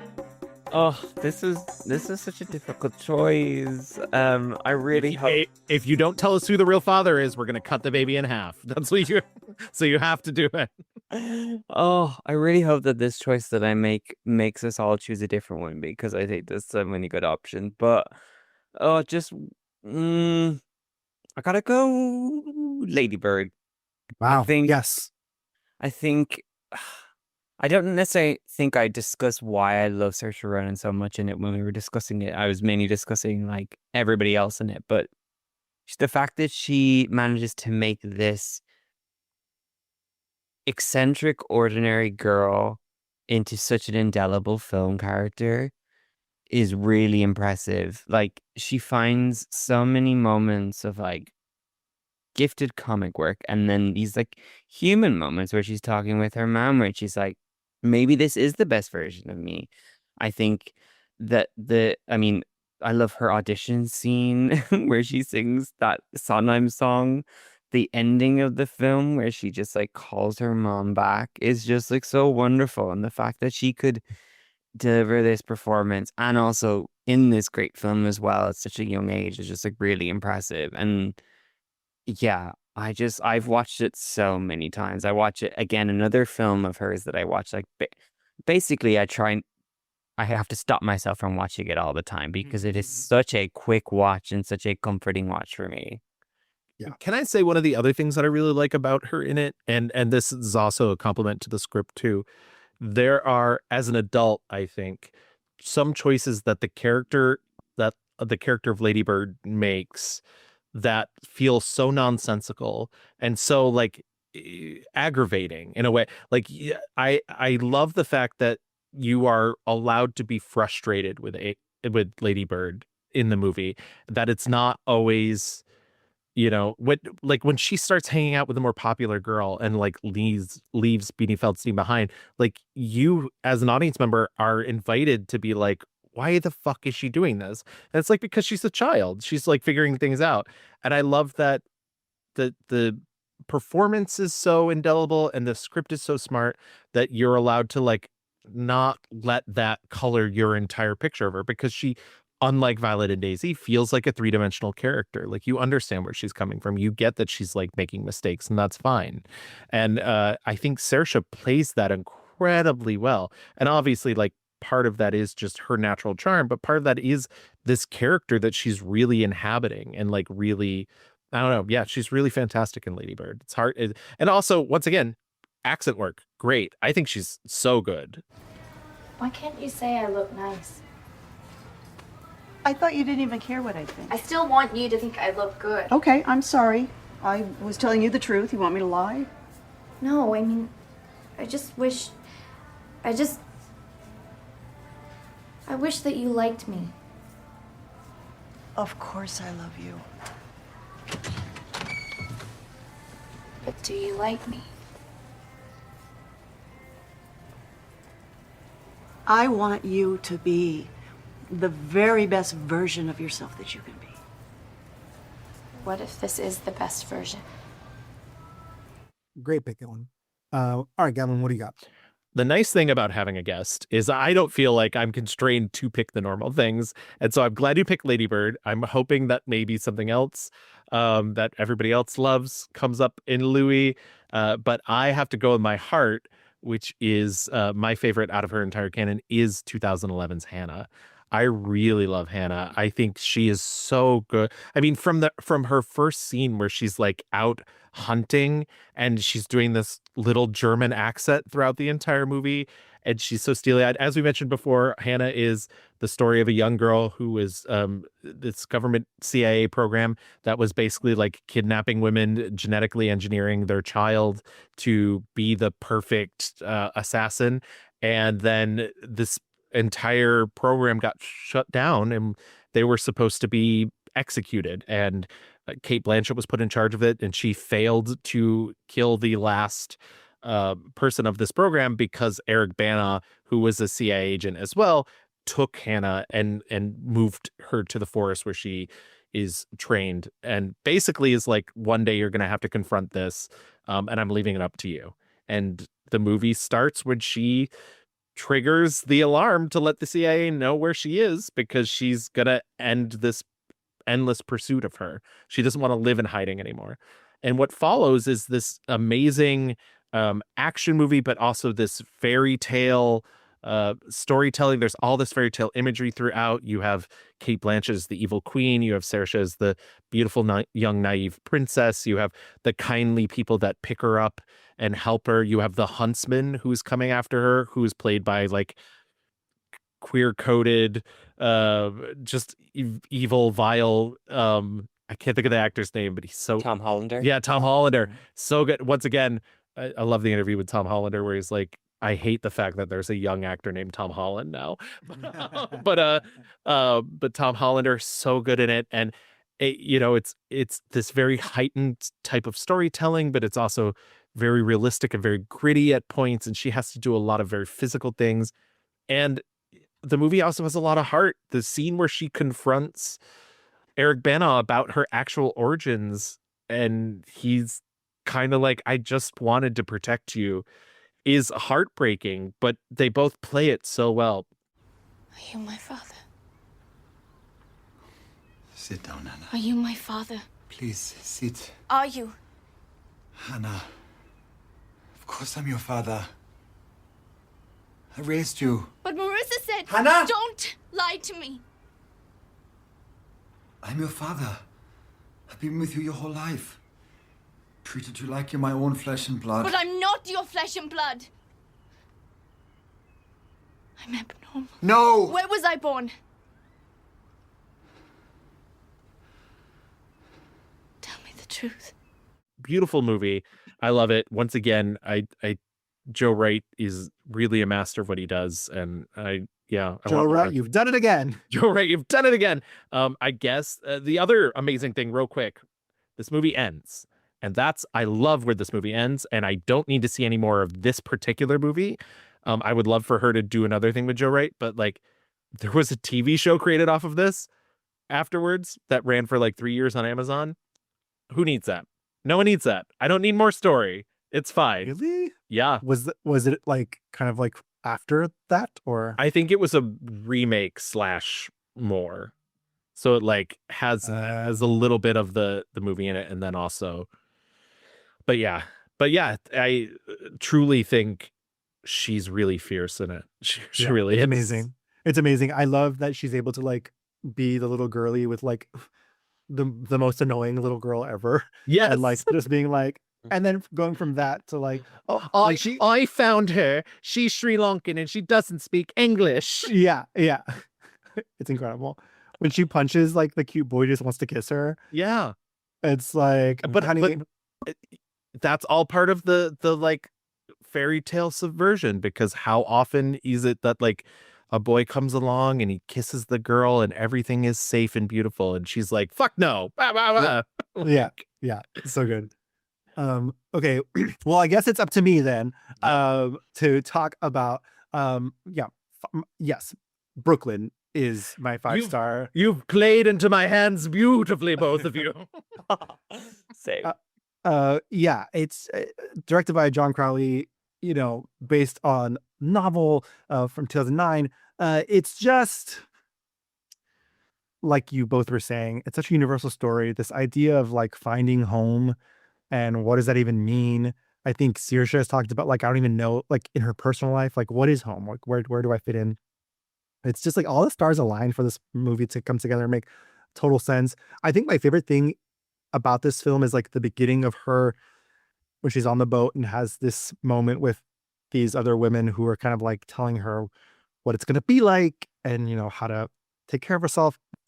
And then cut to her later when she's taking that return trip and is talking to these younger women about like, you know, keep your chin up. And yes, Brooklyn is a lot like home. It's going to remind you so much of it's. And don't eat on the first night of Yeah. the. Yeah.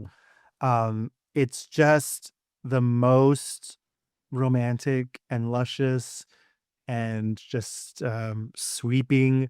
How heartbreaking when her sister dies. And, you know, and it's this life will pull you in a lot of different directions, and to have the courage and to not settle and to go after what you want and follow your heart. It's just, she has to make these tough decisions. And she's the scene with her fucking mom when she's like, I'm sorry, mommy, I'm married.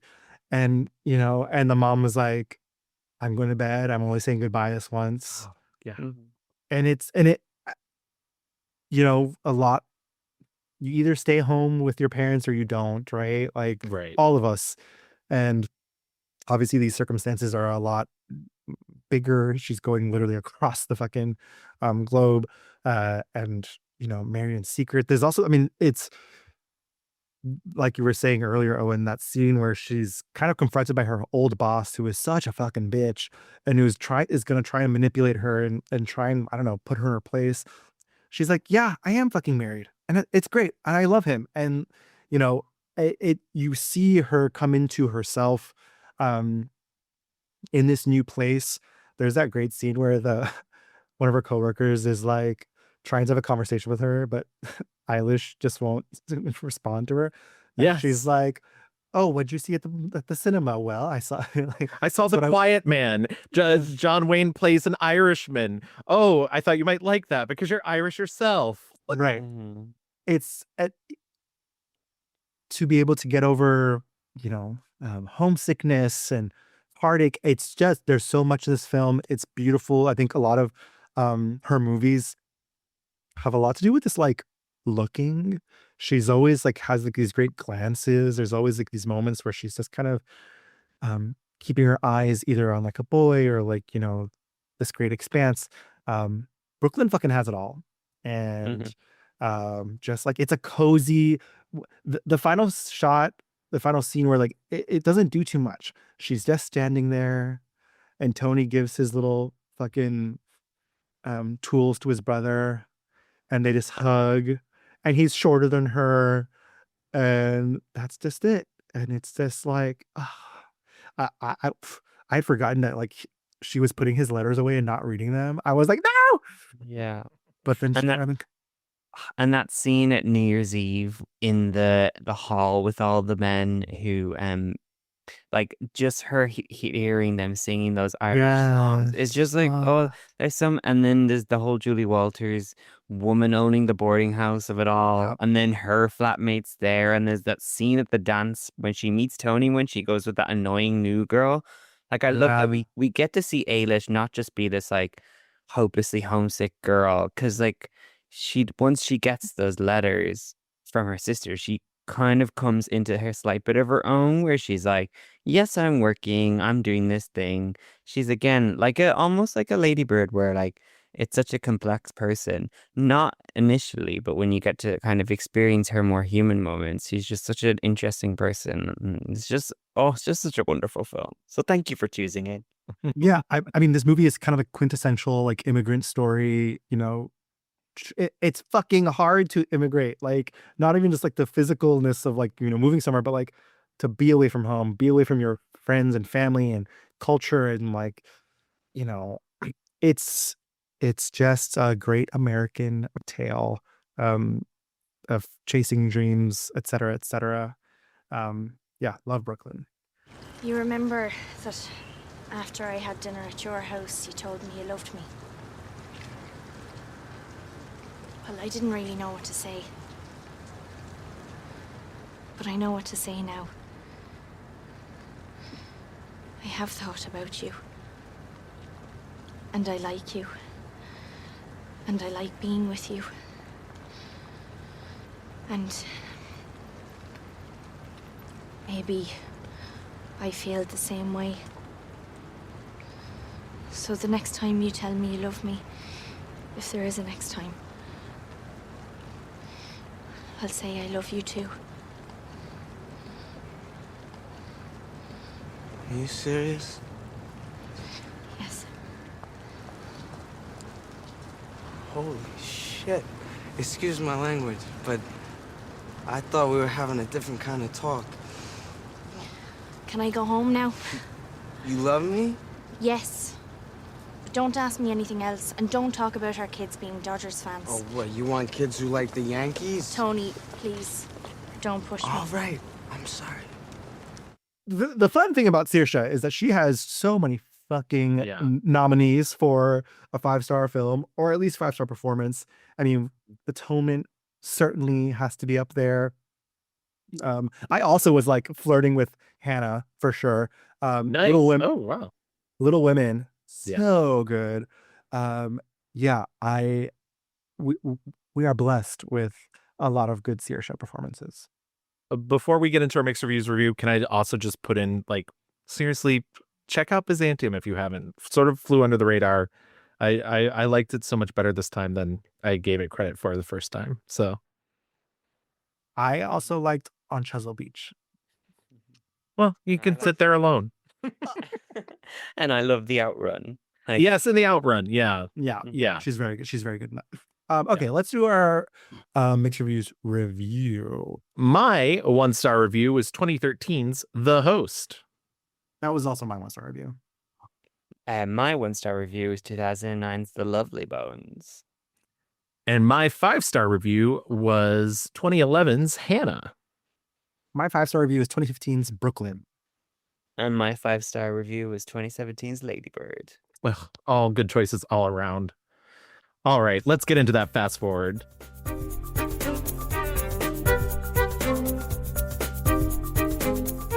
It's sort of as we set up top, like she's not slowing down.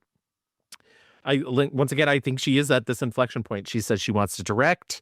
I think more power to her. She's got 2 upcoming films, one that's currently in pre-production called Deep Cuts, and one that's in post-production called Bad Apples, which I don't know if that's coming out this year, but I have a feeling it probably will. And yeah, and the future is bright in front of her. I mean, she's a newlywed. She just, I don't think she's slowing down anytime soon. Yeah, no, not at all. I think it's great that she's kind of like talked about how she wants to play like a Bond villain. And Yes. Yeah. She keeps bringing up. I worry about that. And you should check out the Q Division, also on Glitterjaw Queer Podcast Collective, which this show is a proud member of.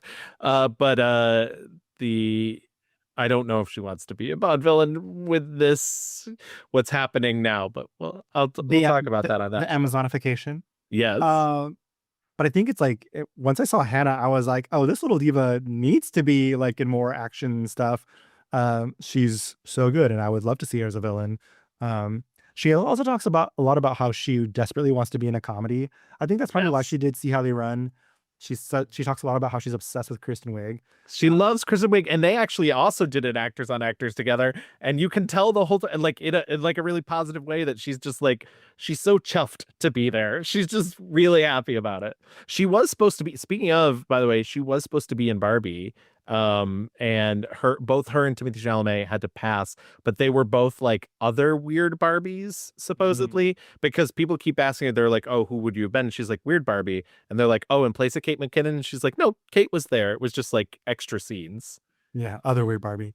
Yeah, I just think like she clearly has her bag of like emotional, dramas, but I like Owen, like you were saying earlier, I guess Wes Anderson is the place where he's given her the most kind of runway to be a little more comedic. And I wonder, what else could she be doing, Yeah. And I think now that she's like entered her 30s, I feel like the next decade is going to be such an exciting time because like the majority of the roles that she has played have dealt with sort of like coming of age and growing up, many of her best parts.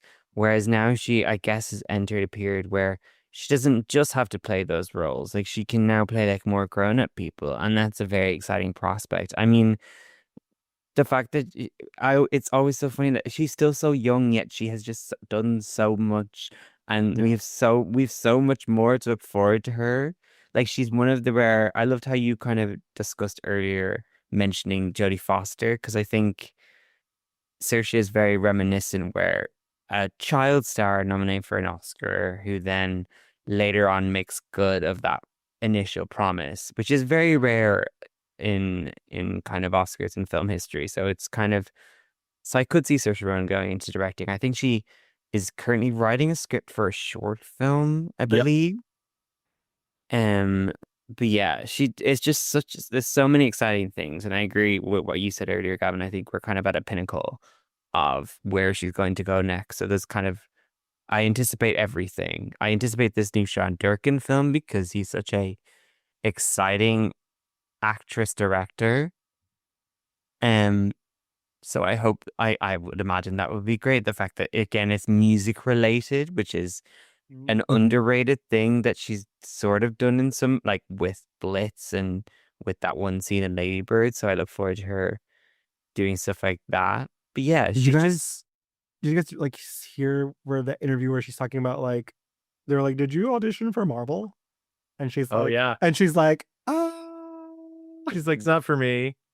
She's like, what would I do? I'm not interested in that.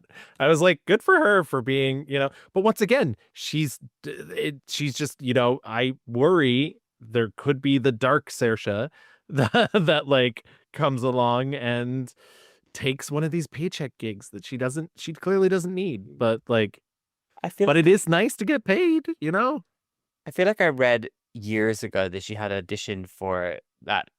Speaking of Thou Should Not Be Named series, the Fantastic Beasts series. I also, for some reason, read somewhere was it their young Dumbledore? I also read somewhere that she auditioned for Scarlet Witch. I don't know if that's true or not. Oh, interesting. I mean, and once again, like if she did a Marvel thing, she would be great doing it. And I think when Elizabeth Olsen plays Scarlet Witch, she's not phoning it in. So like, I don't want to, but like, I like that she's like, I don't have to do that. So yeah, it'll be interesting to see. I mean, every time she's tried to make a blockbuster type movie like The Host, it's kind of fallen flat on its face. Meanwhile, Lady Bird made a ton of fucking money, ton of fucking, like, it's so yes, it feels like she has this very specific lane that she's in.